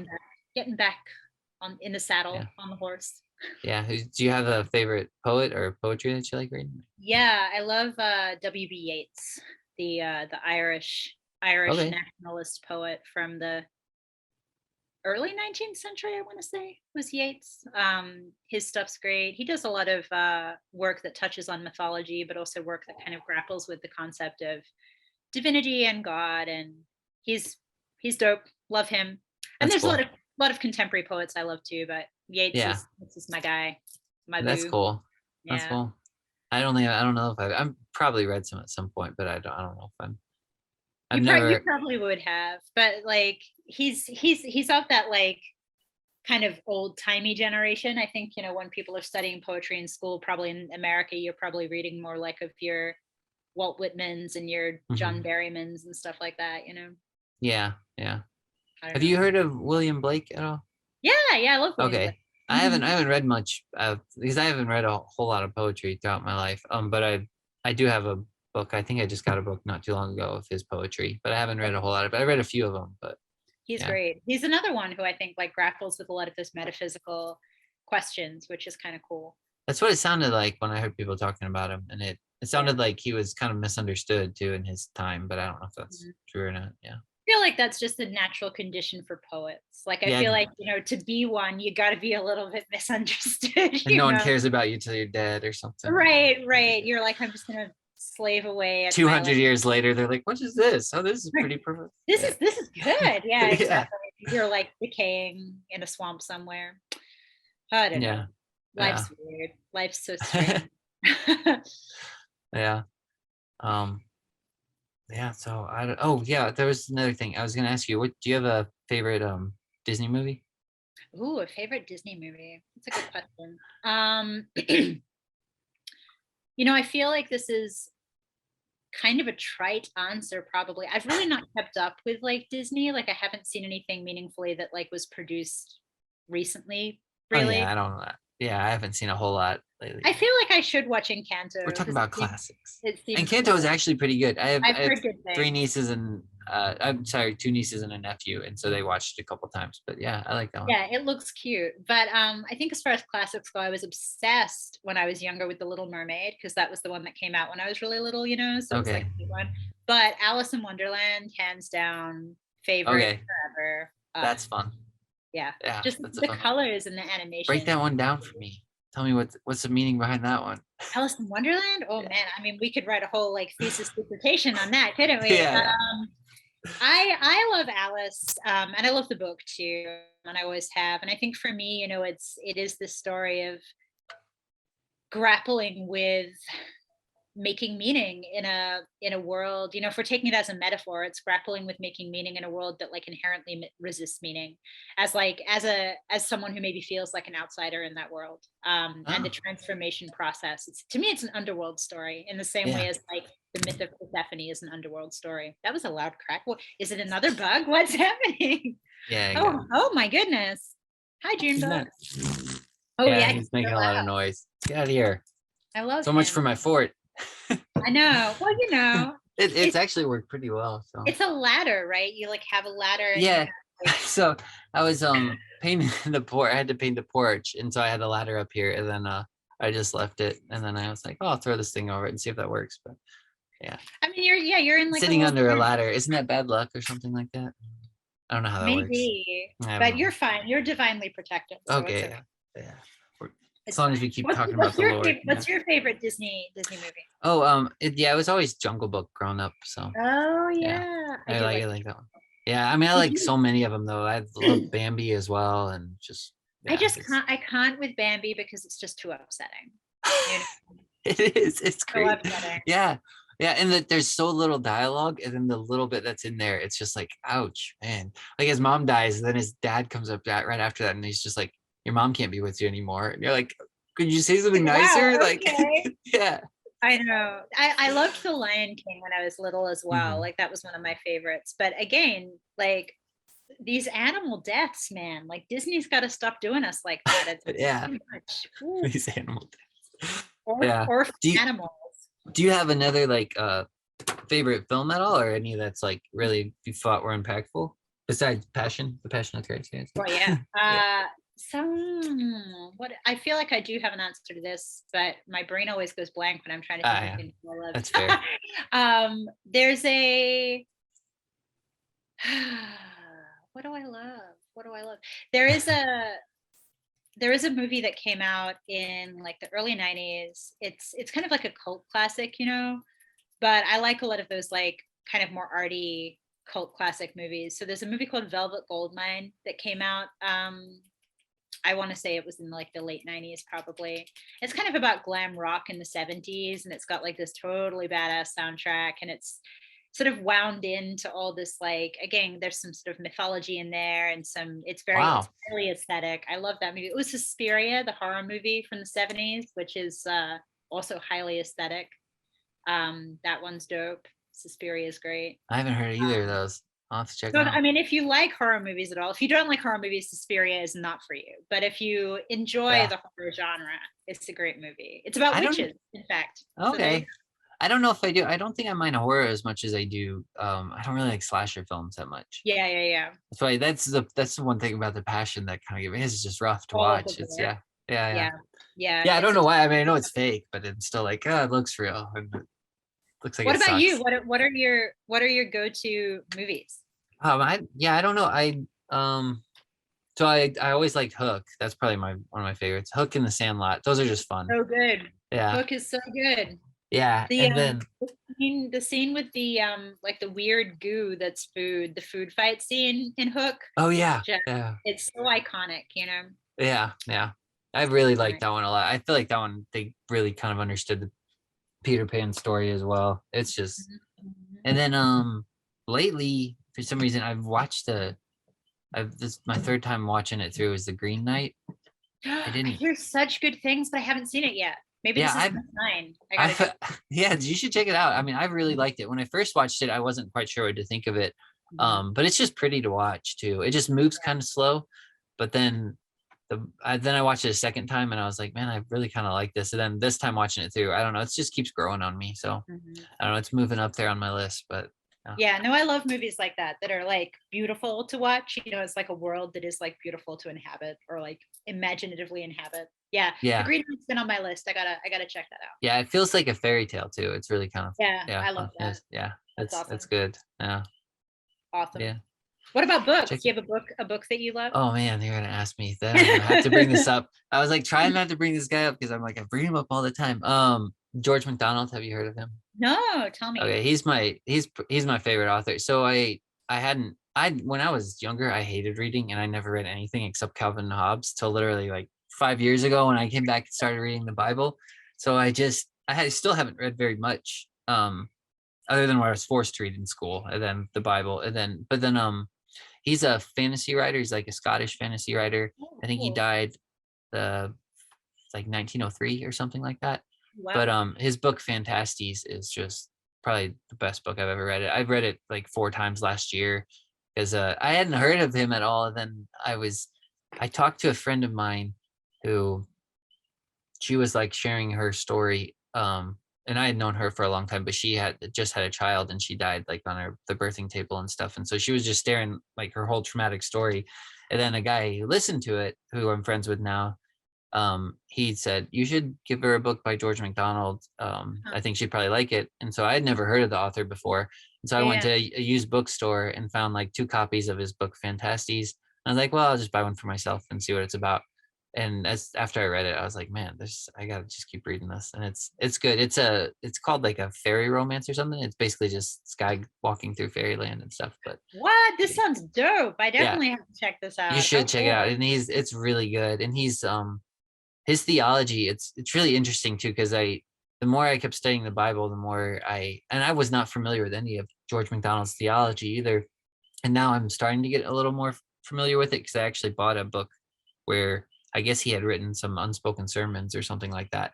And I'm like, and it just lines up with a lot of the way I think I've come to believe and everything as well. But Wow, that's he's a really really, cool. really good writer. Yeah. It's a Yeah. and Wow. he has short stories too if you want.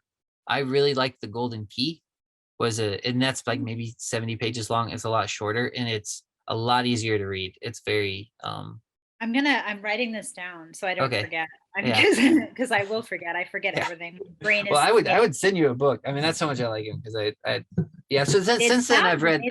I've read other stuff, but he's still my favorite. I keep going back to him. But Yeah, I mean that kind of thing is up my alley. When I'm reading fiction for fun, it's usually in that vein, like more slightly more fantastical, but with like a yeah, philosophical kind of like thread through it. I mean, like I loved C.S. Lewis when I was growing up, like the Narnia books and all of that, that's which of cool. course is also like a giant Christian Yeah, myth. Likewise, Lord of the Rings. I loved Lord of the Rings when I was growing up. that's cool. Yeah, Yeah. yeah, he's got a lot of. I think I like Lord of the Rings better than the Narnia series, maybe personally, but I don't know. I did They're both too. good. I think like it was the world and the stakes were just more interesting to me. I think when you look at C.S. Lewis and C.S. Lewis's work, it's a little bit more clearly um a Christian narrative. Like not that that's a bad thing, Yeah, but like Lord of the Rings, it's a bit more expansive, I would say, yeah. world Okay. wise, world building wise. But Yeah, this George MacDonald. So this is the book that I always like. I have my book bag behind me, but it's oh, fantasies with like very a cool. PH. It's like Yeah, yeah, PHAN. yeah, yeah. So, but there's a back on the back. It's got C.S. Lewis quote from him. He Oh, yeah, says, yeah. "I have never concealed the fact that I regarded MacDonald as my master. Indeed, I fancy I've never written a book in which I did not quote from him." Interesting. I'm Yeah, surprised that I've like never come across this person before. I'm like, yeah. It's weird. I hadn't heard of him huh, either, and it supposedly he influenced Tolkien as well and stuff like that. So I don't. what? Yeah, I don't Yeah, know. I'm gonna like immediately go and look that out. That's so Nice. cool. Yeah, Yeah, let me know what you think. It's fun. I And if will. you, yeah, there's me and a few other of my friends have been trying to read through this book and we've been like trying to talk about it as we're going through Oh, together. So I it's love fun. that. How Yeah. cool. You got like a Do little you book have, club going on. yeah, yeah. Do you have a favorite author? Um, I like so many, that it's like a hard one to pin down. But I'm really into like you have to be so careful who you say this to because a lot of people are like, okay. So I love H.P. I love H.P. Lovecraft, Okay. who, obviously very well-known horror and sort of Yeah. sci-fi-ish author. You got to be careful who you say that to because people will be like, Lovecraft was a racist, which is totally true. Lovecraft was a racist. My cousin Jonah, I think he would probably like to talk to you. I think his favorite author as well. So Lovecraft's great, yeah. and was just so hugely influential on the development of like those genres, science fiction, horror. Hmm. So I do love Lovecraft. I also love Jorge Luis Borges, who's like Write that one he, down for me. Borges is great. Mostly writes short fiction or wrote short fiction. He is very dead now. But he's I don't even know what genre you would place it in. It's literary fiction, but it's in this very sort of um, philosophical, metaphysical space. And That sounds he, fun. yeah, his work's How, great. He's Brazilian, I believe, or was Brazilian. how do you spell that? Borges. Gen? Ges. Oh, S. Okay. Oh, I see it. Okay, yeah. All right. Nice. He's I'm looking at great. him right now. Um, Cool. who else do I like? I don't What's know. your what's your favorite stories by him? Or One that I first read that had a really big impact on me is called Blue Tigers. Blue okay. Tigers is great. And that's probably, you can probably find that online for free because his work has to be in the public domain at this point, I would think. Yeah. I don't know. I probably need a copy. It helps me if I read it and I'll You know, usually take a highlighter to it. It's that's, probably I do. frowned upon by a lot of people, but I think No, it I just do causes me too. to focus more. Is I'm the same that's as you. you're the Are same way? you, can I ask a like a slightly personal question? Are you Yeah. like, do you deal with like ADD at all and stuff like that? I don't know. I'd never been tested or anything. So sometimes it feels like I do, but I don't Right. know. But Yeah, like that's good even for me. reading the scriptures, like the reason I never really one of the reasons I never read growing up is because I just had terrible reading comprehension. And so I could read a page and not even remember what I read at all. And so Mhm. then when I started reading the Bible, I would go out to this big park area with my dogs and I just walk in circles. And I still do that. I go out there and just walk in circles and read my Bible and I just love so, that. but it's for some reason being up and walking, I think helps me as well. So I don't know That's if that's an ADD thing. I have no idea, but Yeah, I don't know. Yeah, for me, if I highlight text, it is definitely easier to like focus on it. focus. Yeah. And in fact, like when I'm reading the Bible, I'm usually reading it on my phone, like on an app, just because it's for some reason that's easier for me than a physical. Then a Maybe I just physical. Yeah. haven't found the right physical Bible.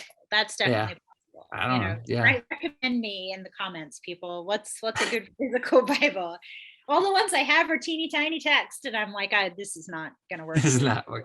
Yeah. You wouldn't like mine. That mine's like it's pocket size and Yeah, then that's what the I've got. text is really That's small. what I've got.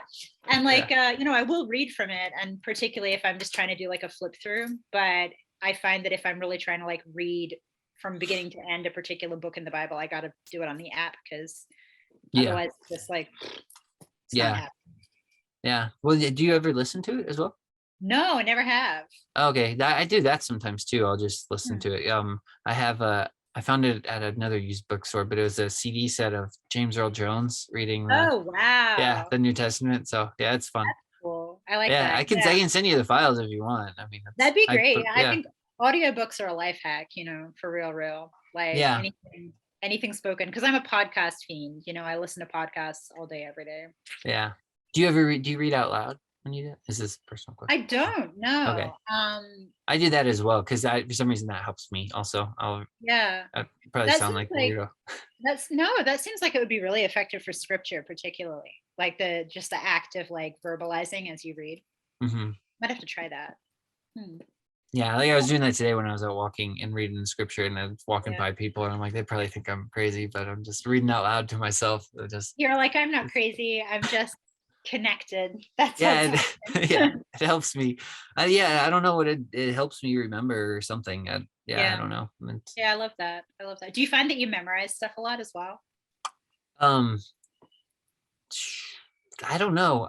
Like intentionally or just from doing Like, that. I guess by accident. Do you feel like the act of like reading it out loud has meant that you've internalized some stuff, memorized some stuff? Yeah, it's really kind of interesting because there's some stuff where, I mean, I don't know that I've ever really done it intentionally. For a while, I read the Song of Songs, Song of Solomon, whatever one, either one. I read that, did kind of the same thing that I did with Ecclesiastes. I read that every day for a while, and Mhm. that I got to where I could almost quote a lot of Yeah. that for not Yeah. really even being intentional, just because I was doing it every day. Yeah. And so that was kind of more, I think, memorization. But another thing I found that's kind of weird is I'll just read, and sometimes I'll even read, and it'll be like I'm just scanning the page, and it feels like nothing's going in.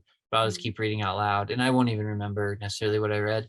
But then it's just like uh weird. It'll just pop up later. It's Mhm. it's really weird. And I'll try to remember something, and I just like I won't be able to come up with a scripture. But then if I get in conversation with people, it's like it'll just like It's it there. gets in there, then it just comes up, and then, yeah, it's That's weird. cool. I like that. Yeah. It's Have very you had cool. that happen at all?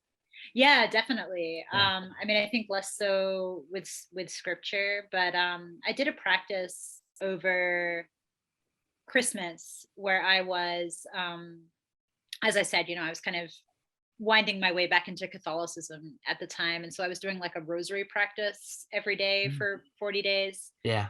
And part of that for me, because I was doing kind of modified rosary, was I was reading text from like a book as well, and like these particular passages from text, and I was reading them out loud. And I found at the end of that 40 days, just like without even meaning to memorize stuff, yeah, huge passages of that were definitely like in there by the That's end, cool. Yeah, Yeah, it's that's really fun. cool. I like to memorize stuff too. Like I did a lot of theater in high school, so that That's cool. yeah, I just stopped when I quit high school. I was like, this Get is not back for into it. You should Ooh, do no. it. Podcasting will be the beginning and end of any theatrics, I think. Yeah. But, What did what kind of theater was it? Just I was normal just acting or I was into all of it, musicals? like yeah, I did musicals. Really? Yeah, Nice. I did musicals. I did theater sports, which is basically just like improv. I did more serious plays, like any opportunity to like be on a stage and inhabit a character, I was there. I was That's full. fun. Yeah. Nice. I thought it's what I wanted to do with my life. I was like, I'm gonna go to drama school and I'm gonna be an actor. Yeah. Didn't happen. Didn't Oh well. happen. Yeah. That's fine. Did you have a favorite play that you did? I really liked we did The Glass Menagerie by Tennessee Williams. I was really a big fan of that. I had to play the boy because I had short hair at the time. And I went to an I all had girls to play the school. boy. It was only women in my school. So they Of were like, course. you've got the short hair, you're the boy. So I was that's Nice. It that's works. had to smoke a cigarette on stage. That was very exciting. I Did was you 14. really? I was 14. I was like, this is cool. I'm But a you actually smoked it?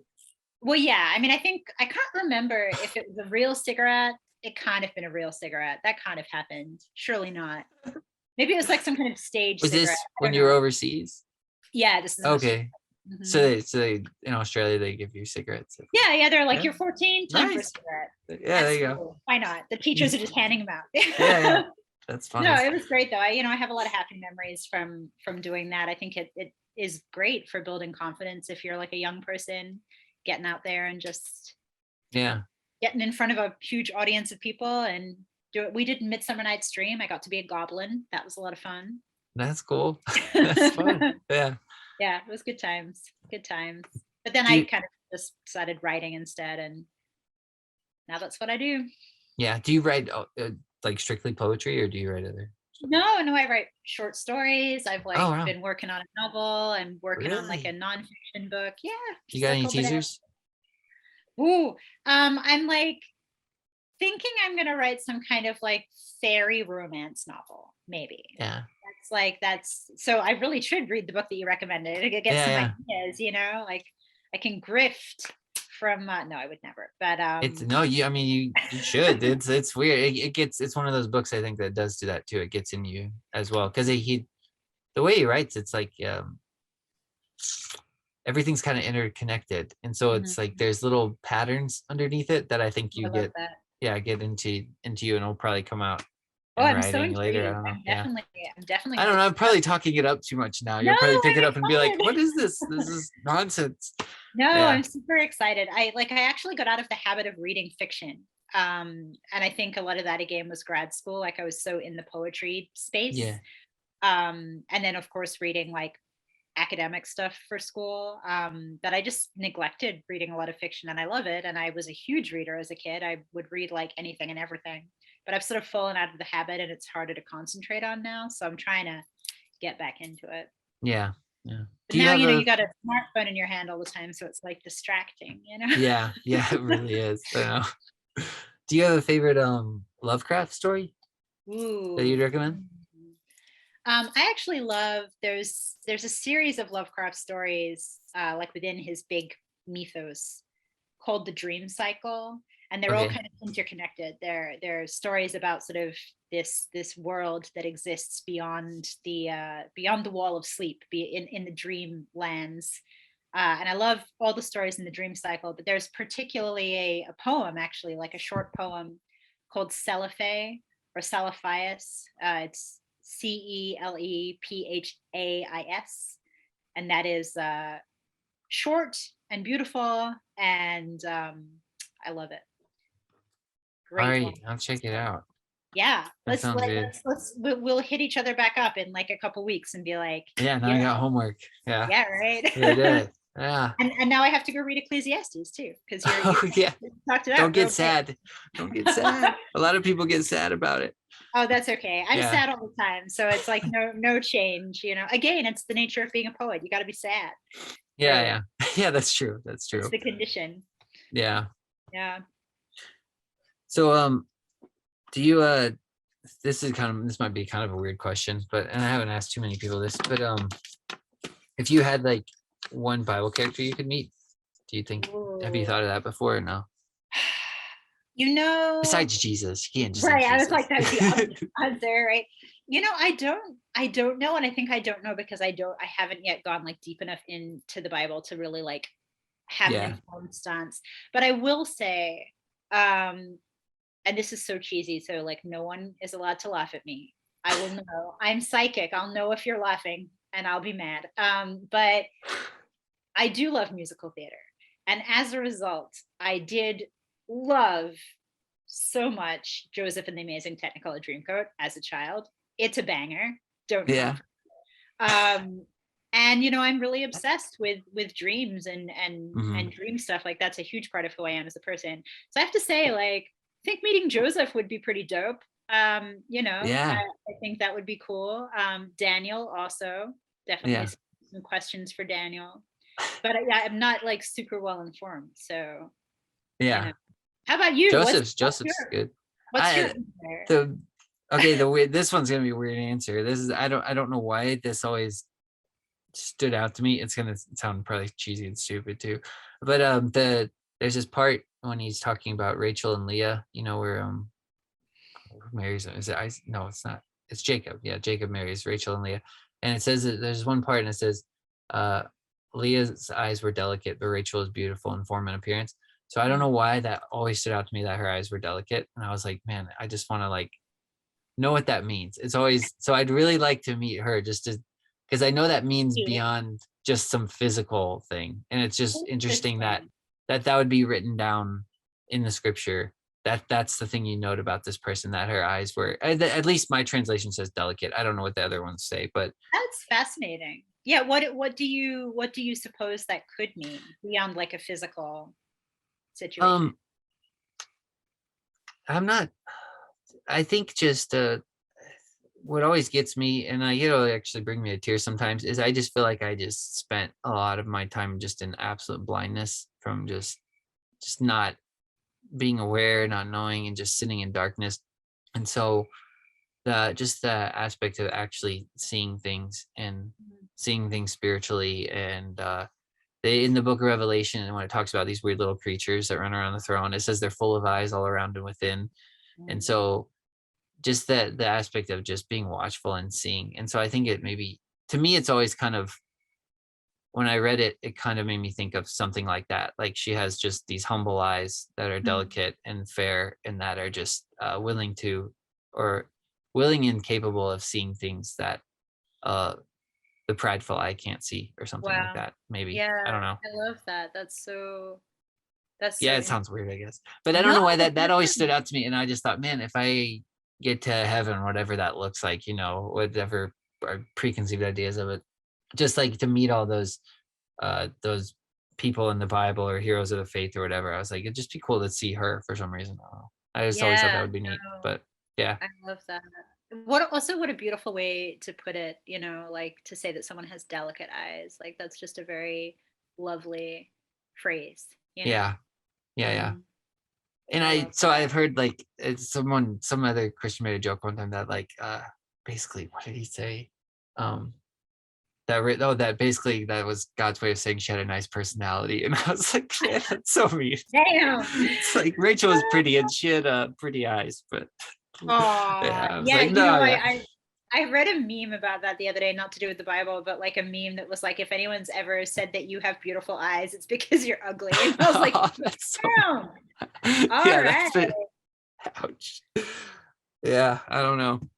Yeah, so that As always someone kind who of has stuck. as someone who's been told that before, I'm like, damn, I'm taking this personally. Yikes, you know. So have you what have you read so far in the Bible, if you mind me asking? Um, so initially my plan, right? Like I started like a TikTok series about this, and I've stopped doing the TikTok series because full disclosure, I think when I started my like let's read the Bible adventure, I was just kind of being an ass about it. Like not deliberately. I didn't think I was being an ass, you know, but I think I was being like way cocky. I was like, I'm going to read the Bible. And for some reason, people will find my like dumbass thoughts about it really interesting. What, like, how arrogant do you have to be, you know? And No, so I I mean will, I think that's legit. I would love to hear your thoughts on it. Like I think everybody because I think everybody sees it like everybody sees different things in it I think and that's yeah, I and think that's different things get totally, highlighted to different people and yeah. I think that's totally true. But I But think I for get me, what you're saying though. I don't right. sorry to interrupt. I think in like complete honesty, I really, why did I think this? Like, this is only a couple of months ago, and I'm looking back on myself, and I'm like, oh no, oh god. But I really thought that like my 3-year undergraduate religion degree, philosophy degree, like somehow made me some like weird authority, and I was going to be able to speak about any of this with like any sense of like knowledge or wisdom. Idiocy. But anyway, so that's You're where being I, too hard on yourself. oh Lord. But so the plan initially was to read it literally from beginning to end and to start with Genesis and to go right through to the end of the Bible. And I started off that way, and then multiple people, you know, to be totally fair, people on the internet were way more receptive to this project than I thought they would be. Because again, most of my community, most of my like 11,000 Instagram followers are witches and like people in the occult community. So I thought people were going to be freaked out by this, but way more people than I thought were like, this is very cool. You totally should do this. But I also got a lot of advice thrown at me. And one of the things that I heard over and over again, which is totally fair, was like, what are you doing? Don't read it beginning to end. Like that's not how we go about this. And I was like, what do you mean that's not how you go about this? Like my brain requires rigid structure. And if it doesn't have rigid structure, I won't do it. And they were like, no, you can't. It's all wrong. Don't do that. And so a couple of people recommended that I do that I listen to the Bible in a Day podcast, which is a Catholic podcast. But they have like a particular reading plan that they do, and they read a particular section of scripture every day, sometimes from kind of different parts in the Bible, and you read along with them, and then by the end of the year, you've done the whole thing. So I started that for a bit too, and that was like it's great, and I actually really enjoy the podcast, but I was not keeping up with it. And then this friend of mine, David, was like, read the Gospel of John. And I was like, but I have a whole plan and I'm reading beginning to end. And he was like, just read the Gospel of John, would you just do that? And I was like, fine. And so I read the Gospel of John. Still haven't finished Genesis, man. I'm slogging through it. I don't know what It's it a is long about book. Yeah. this. Dude, I've It's so packed full of stuff too. I mean, it is just the so depths much of it is happens in just yeah. there. Yeah, when you read it the first time, you just kind of read it. I remember reading it and thinking like, what the hell is going on here? Like I read Genesis, I'm like, is that all you could say? Like this is the creation of the world. But then the more I read it, I'm like, the more I dig out of it. It's just crazy. And Totally. it's really like laying out, I feel like foundational things that, Absolutely. yeah. And so So it's hard. I need to get back on that. But like you said, it is very dense. And I think Yeah. like I forgot, you know, from being a child and like occasionally going to Bible study and stuff, I had forgotten how many of those like children's Bible stories are from Genesis, and it's just from Yeah. Genesis, you know. Yeah. So I got a little bit bogged down in Genesis. Didn't finish yet. Did you get to Joseph? I didn't even make it to Oh, Joseph. okay. Like, what am I Well, doing, just dude? skip ahead. Just get there. Skip to the end. Yeah.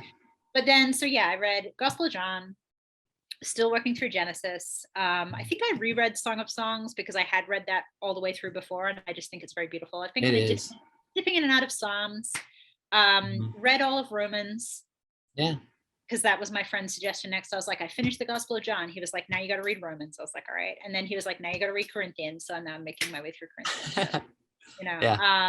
so I've That's just been kind of bouncing around and yeah. taking people's recommendations when they hit me with them, So now Yeah. you have recommended things. What would you suggest to like somebody who is like I didn't reintroducing? recommend it. I just said it was my favorite, but I do like Ecclesiastes. But Yes. What like for someone like myself, what would your tailored recommendation be? I don't know. I mean, it sounds like you're doing a great job. Just, I would say, I would always tell people just read where they feel like, where they're just, I guess, but maybe that's me, just kind of go off the intuition.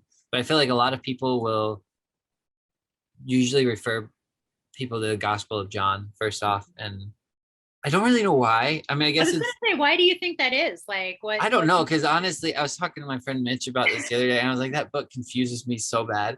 Like, I think it's just me personally, but I love it, and I think it's got the really key verses and parts of it that are very maybe essential to a lot of the Christian faith or Christian beliefs. That but there's just some stuff. And so I think it's this style that John writes in where I'm just like, what is he saying? Like, what is going on here? But Right.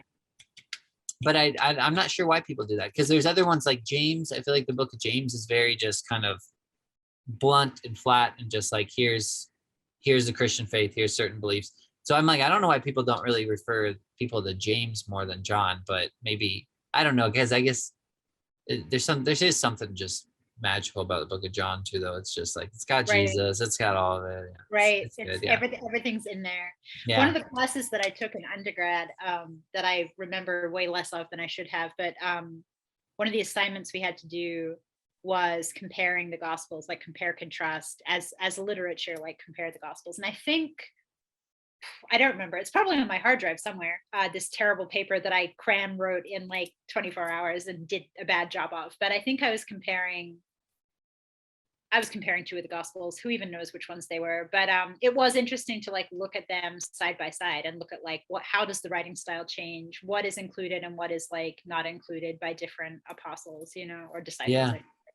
Yeah, I don't know. It's fascinating. The Bible is a fascinating text. There's so much in there, Mhm. spiritually, but also in terms of literature and also in terms of history and Yeah. Yeah.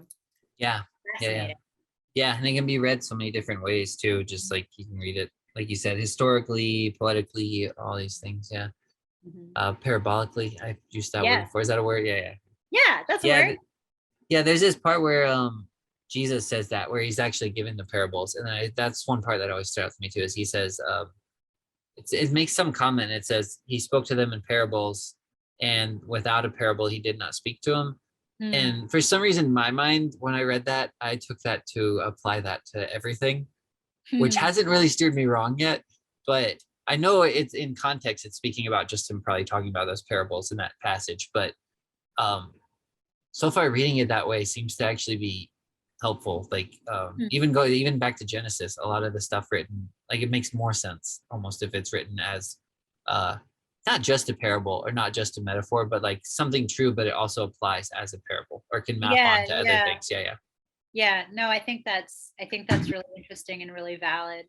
I mean, it's interesting because I've something I had never really been introduced to prior to, the past year probably, is the more like literal biblical interpretations. And again, I think some of that is because I had never moved in Protestant circles. And certainly, I mean, I hate to say it because I'm not an expert and I don't know that this is peculiar to American Protestantism, but it does kind of seem to be this like very literal interpretation of the Bible. Yeah, yeah. Um, That's a lot and of my complaint with it sometimes, but yeah, I don't yeah, know. and I bet maybe I should.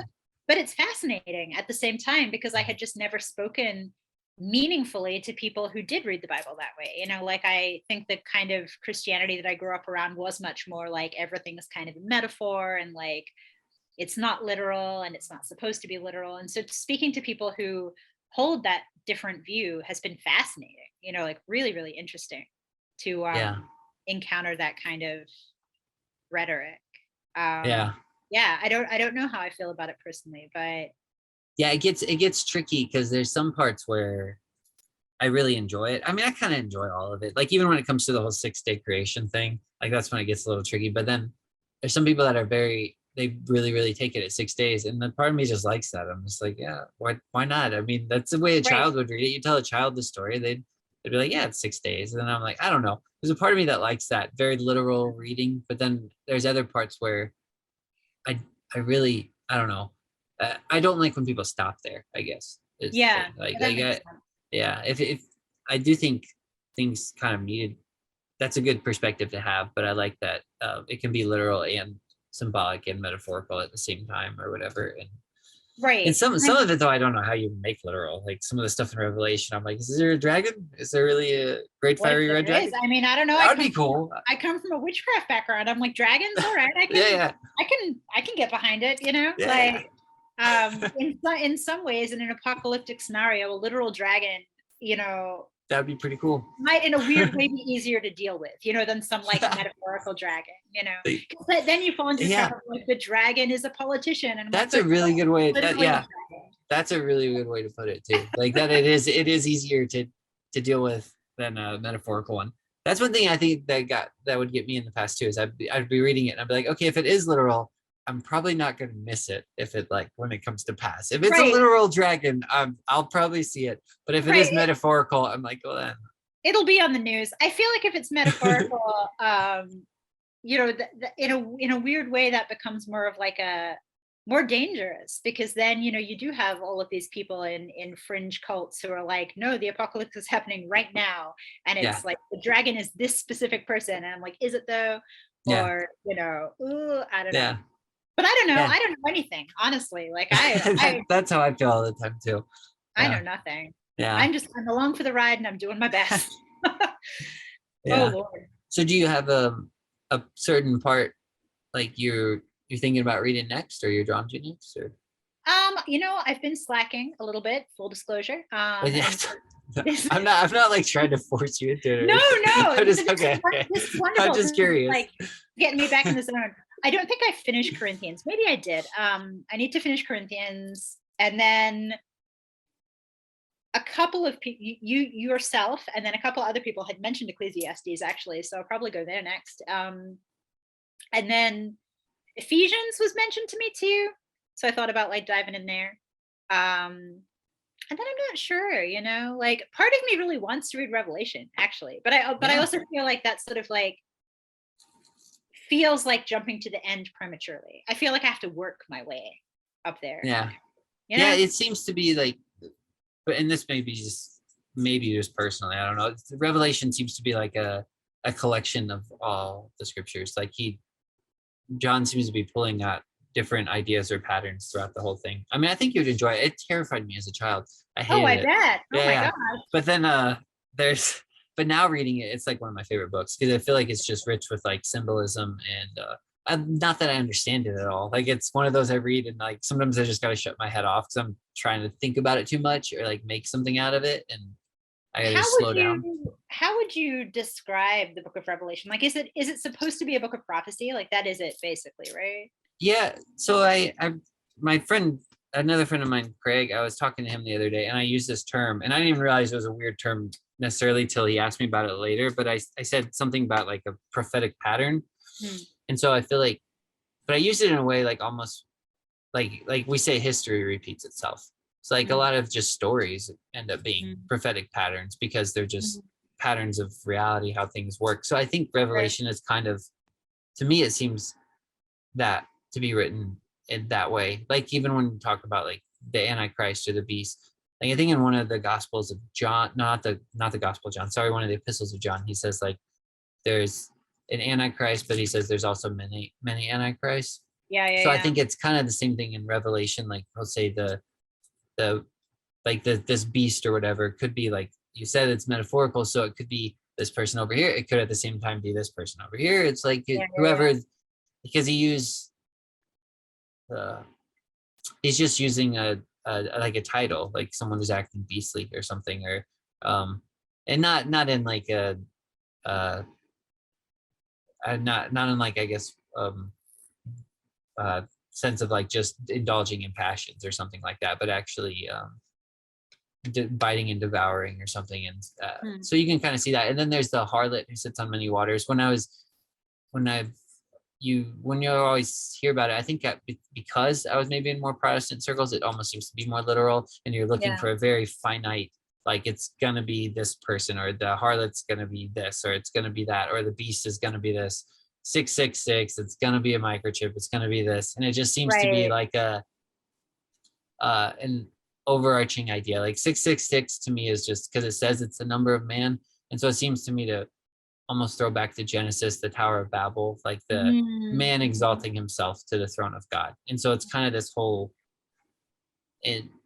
inclusive idea. And then when man does that, I think whoever doesn't have the mark of, which to me, I think it's a spiritual mark. It could be a physical mark, but I'm like, if it's a physical mark, like I said, I don't think I'm going to miss it. But if it's metaphorical, then yeah. And so people are getting real wound up on it being like a Bill Gates microchip. Yeah, which it could. So like it could be, because it basically has the ability to exclude people from society. Like they can't buy and sell anymore. Which kind of like we already like, which this gets into some, which I don't really have much of an opinion on because I just don't follow politics or news enough. But I mean, even with Russia, that happened recently. It was like they were just cut off from the rest of the world because it was like, you're doing something we don't agree with, which most people don't agree with what they're doing, but yeah, them getting cast out. So to me, Revelation, I guess all that to say, kind of seems to be like just patterns that can stack onto reality. But then I think it's going to ultimately, it is a prophetic book in that I think it's going to happen like on a global scale or something. It's like even with the Antichrist and Hitler, like Hitler was kind of a Antichrist or something. And then, but it's going to, I think, keep escalating till it happens. That's just my personal opinion. In a broad, like worldwide sense. I mean, look, I'll say too, like I have noticed, now I'm going to sound like a crazy person. I have noticed in the last couple of years, so many more people really grappling with their spirituality in very like intense ways.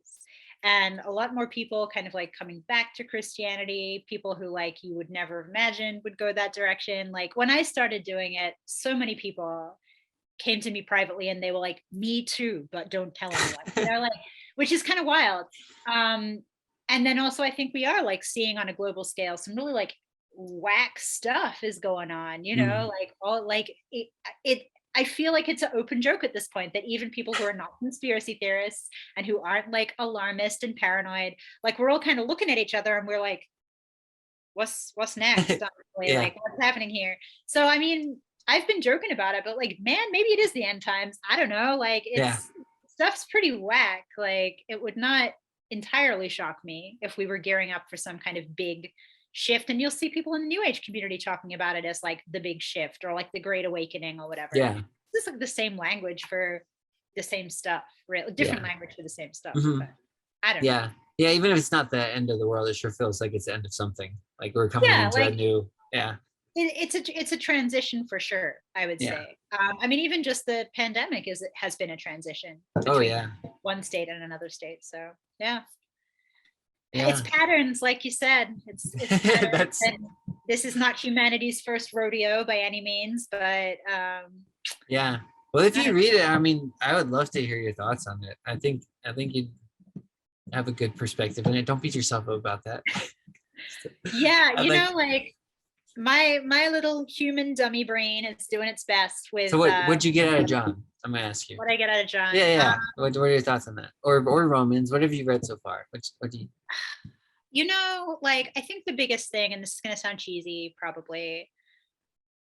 I think it's hard for someone like me, particularly not being raised in a very like biblical framework. It is hard for me not to like resist on an intellectual level some of the things that I've come across. And so with John particularly, sorry, not John, with Paul particularly,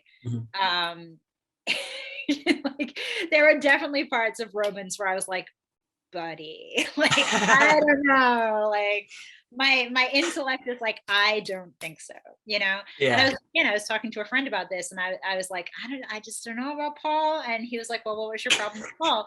And I was like, man, Paul is like very caught up on circumcision. I just don't know how I feel about it. Like, I don't think that doesn't impact me personally.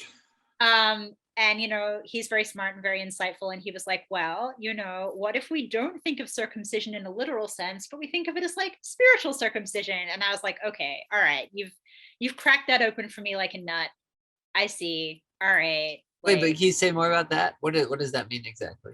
so, and I probably will do a botched job of this because, like, again, not an expert, but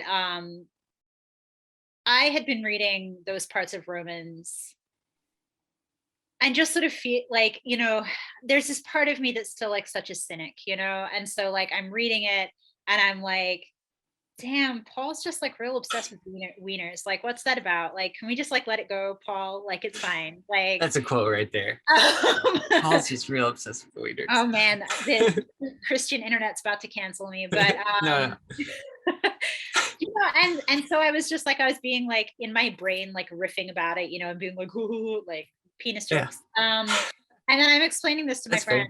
friend. I make penis jokes all the time. You know, don't we Yeah. all? And my friend was like, yeah, but like he's even saying in Romans that like it's not about the physical act. It's about like what, you know, like when you accept Christ into your heart, like that is the like spiritual circumcision, and you don't have to go through like the physical act of circumcision as you might have done like in the Jewish tradition, because like embracing Christ and like, you know, following Jesus is like it's doing that spiritually. And I was like listening to this and I was like, I'm very stupid and you're really smart. You know, like, I was like, this makes so much sense. Like, oh, good. I see. I see. It's a metaphor. All right.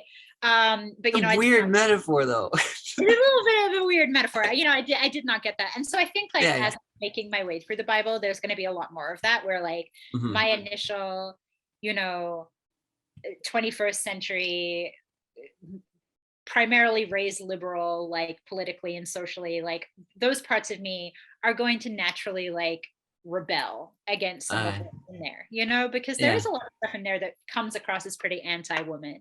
And there is a lot of stuff in there that's you know, dated and doesn't, you know, I mean, I'm always going to have a problem with like yeah, the stuff that comes across as like anti-homosexuality, for example. yeah, But I think that I think it's a humbling experience to read because there's also this in the background, there's this spiritual thread. And yeah, I think straight up, I do think it's the Holy Spirit. And I think like that where the intellect bucks against certain things, there yeah, is something else working in the background. And that's been the biggest takeaway for me is like how that happens as you're reading. And yeah, it's kind of blown my mind, yeah. honestly. That's cool.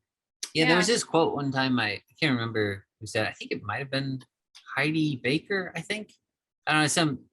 I think she was like a minister in Africa, but she said this quote, and it was like, "Sometimes God will offend your mind to get to your heart," or something like that. Yeah, Wow, I love that. yeah, Yeah. And I yeah. mean, This is sometimes that's the way, right? Because like what's going to stop you and make you contemplate better than having that response of like, "Bleh," you know, like yeah, yeah, if you're reading something, anything, not even just the Bible, if you're reading something and you're like nodding and agreeing with all of it, like, is it really working on you in the way that it needs to? Probably not, you know? yeah, yeah, So I love that. Yeah. Offends your mind to get to your heart. Yeah. yeah. That's dope. I love that.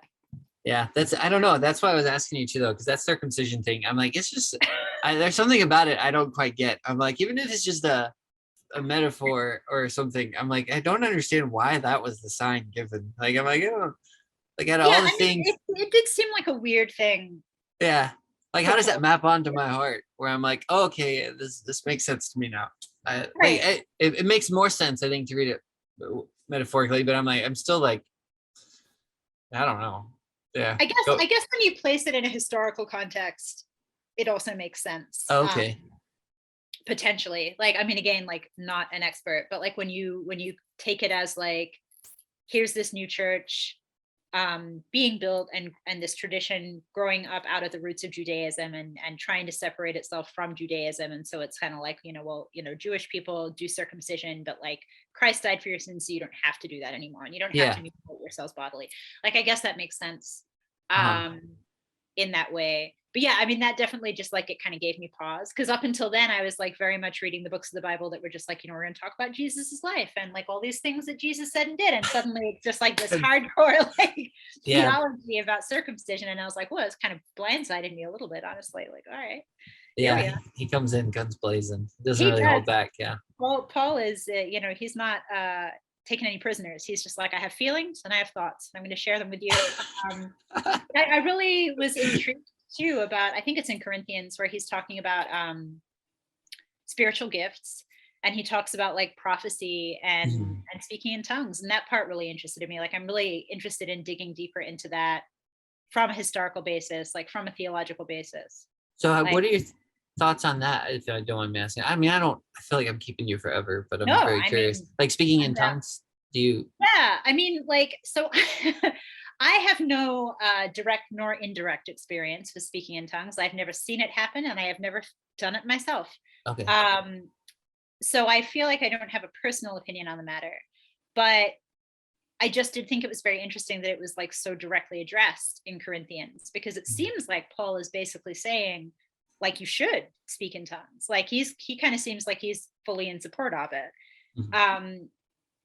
If I'm reading it correctly, like the translation I was reading, it kind of seems like he's saying prophecy is good, actually. Like, it's good to prophesize, and it's particularly good to prophesize because you're going to pull people into the church.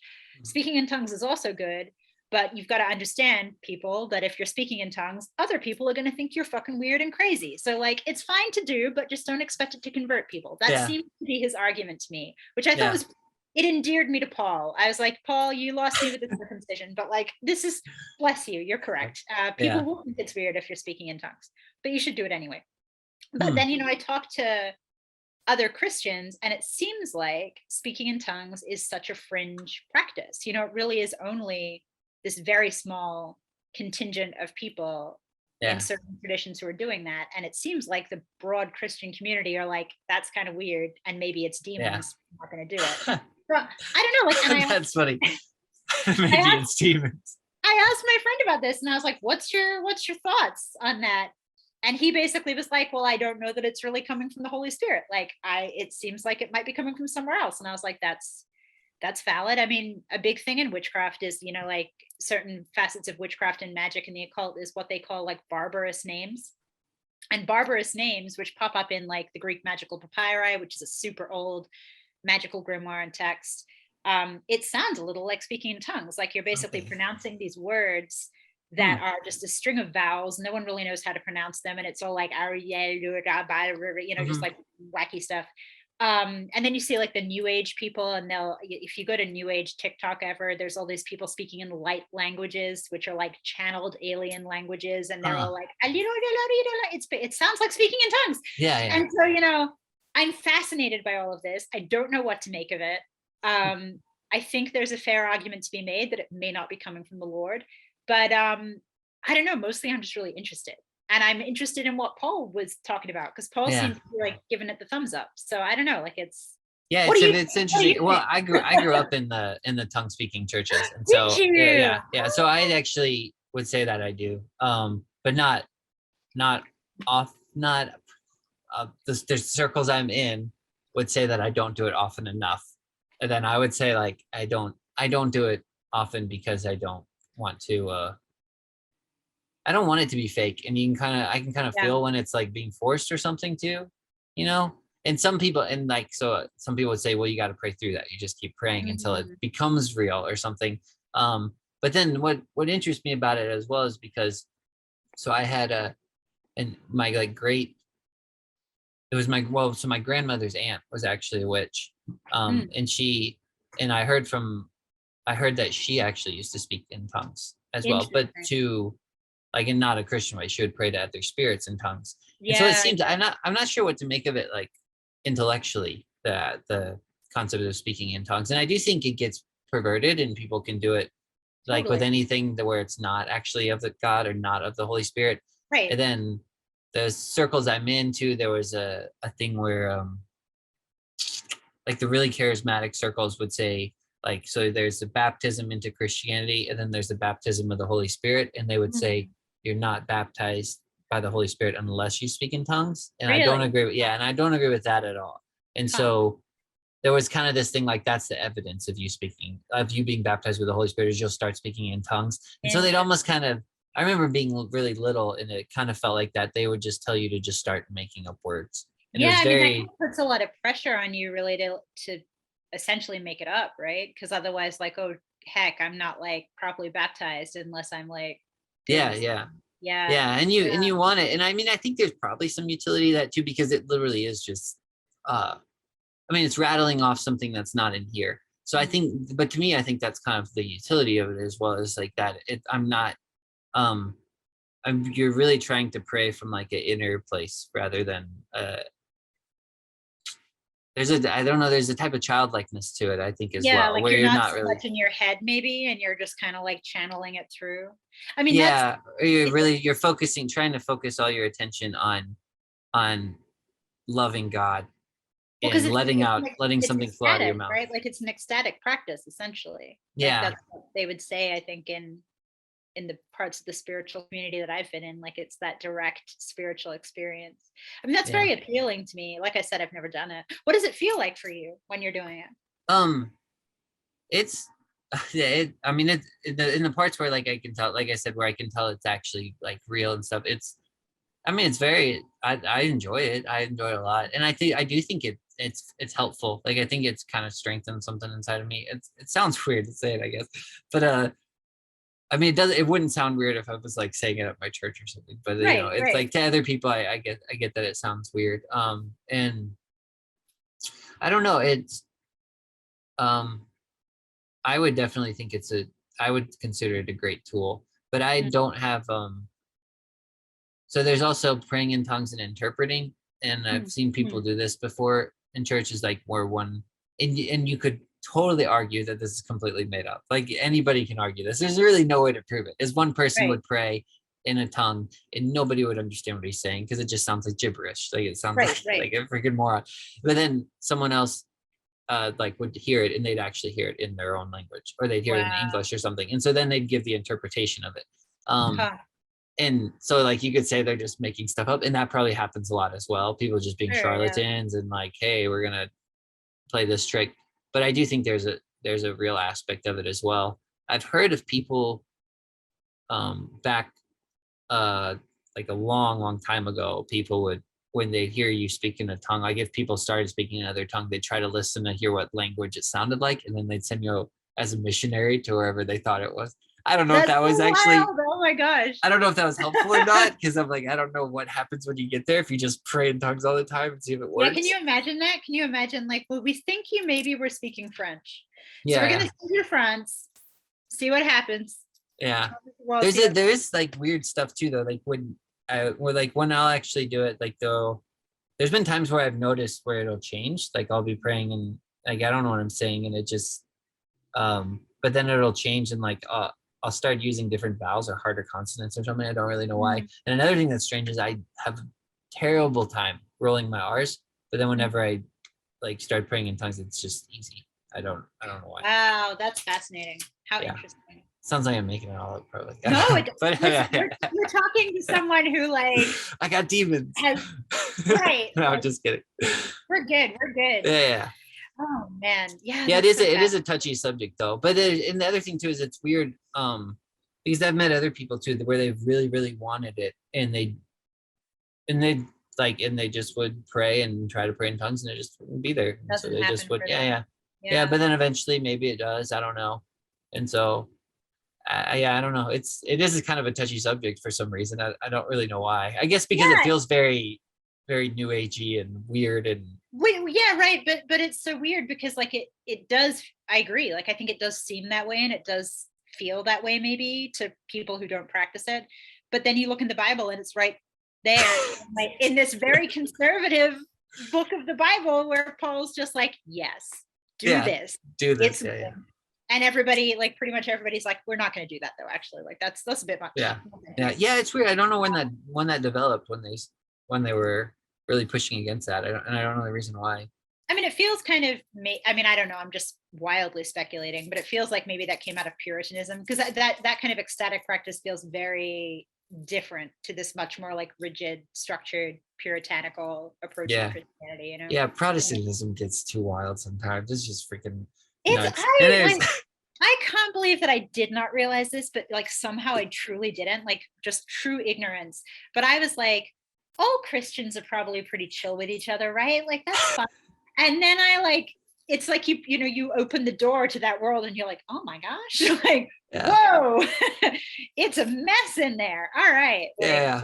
yeah. I heard of one service that it was actually in like the town I live in. I wasn't there, but I heard this one girl was telling me she got a little bit turned off to Christianity, I think for some of the reasons that she went through.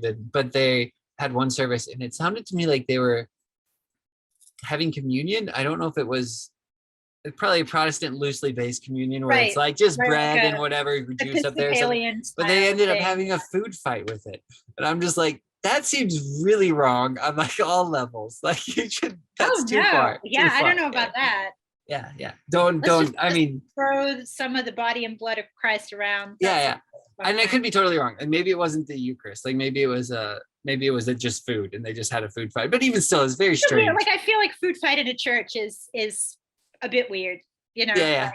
Like, no judgment, but a little yeah, I don't know. It's wild. I think like Yeah. what I'm hoping to do this year in all seriousness is like go on a little bit of like an adventure odyssey and just like see, you know, just like talk to a bunch of different people, attend like different church services and kind of see what vibes with me and where I'm kind of led to go. And I think that's what I'm supposed to be doing. And maybe I'll turn it into an ill-advised TikTok series. We'll see what happens. Yeah, there you go. Yeah. It sounds like you got good friends around you too that are really trying to You help know, you out I'm and stuff, really so. lucky. I'm very lucky to have a great core group of friends that I've been friends with for years, and also to have had like many wonderful people pop up into my life in the past, you know, wee while to kind of, I don't know, like it's weird. So many people who are from my kind of background, I feel like get very offended when people are like, I'm going to pray for you, right? Like it's that anti-Christian stance where it's just like, don't pray for me, and it's very defensive. If Yeah. someone says they're going to pray for me, I'm like, dude, for real, thank you. Like that actually means a lot to me. I think that's a very wholesome and lovely gesture. And I don't see it as so many people that I know see it as an attack, you know, like, and maybe sometimes it is meant that way. And maybe there are people out there on the internet who like say it in a gotcha kind of way, but I think it's lovely. I appreciate being prayed for. If anyone's listening to this and you want to pray for me so that I don't fall apart and implode my life, that would be great. But yeah, you know, I'm super happy that we met and that we've had this wonderful conversation. It means a lot to me. So thank you. This has been great. Yeah. Before I can let you go, but can I actually pray for you before you go? Yes, I would love that. Okay, all right. So I'm putting you to the test now. No, but it's your what was that called again? The thing you deal with, the chronic pain that you have? Oh, yeah. You can just call it EDS. That's EDS? the short name. Okay, all right. Can I actually do that now? Would that be fine? Yeah, no, I would Okay, love that. Thank you. I might look awkward, but I am appreciating No, it. same here. I probably will. So. Who knows if my prayer may be awkward too. I tried to pray once more. We were doing a Zoom call and like reading the scripture, and I was like, I'm gonna pray beforehand. It was just like nothing was there, and I was like, man, I hope this goes better than my prayer. It's so That's bad. so funny. All right. Okay. All right. Father, we just come before you right now. I thank you for Celeste, and I thank you that you're leading her and guiding her, and that you have your hand on her, and I thank you that you love her, and that you just surround her with your presence and your goodness. And Father, I just thank you that you've put your spirit inside of her, and that you're quickening and giving life to her body, and causing this EDS to just disappear, and for healing to come, and for her to be well, and for all pain to cease, and for all pain to just go in the name of Jesus Christ. And we just thank you for your love and your compassion. In your name we pray. Amen. Amen. Thank you so much. Thank you. You're welcome. That means a lot to me. This has been such a great conversation. Yeah, thanks. Yeah, I've really enjoyed very this. excited for maybe people who follow me to watch this and be like, she's lost her mind. But you know what? I haven't lost my mind. Well, I can send this to you, and then if you No, I'm everything I said, I stand behind. I'm I brought my full self to this chat and I stand by it. So All right. Sounds good. Well, you have a good night. It was great talking to you. Thanks again for doing this. Thank you so much. let's So, we'll keep in touch for sure. I'm gonna go order that book. So oh, okay. Yeah. Yeah. I'll order those too. I got them written down. So, have all right. have a wonderful night. Enjoy battling the June bugs. Yeah. Yeah. In my fort. All right. Have a good night. See ya. Bye.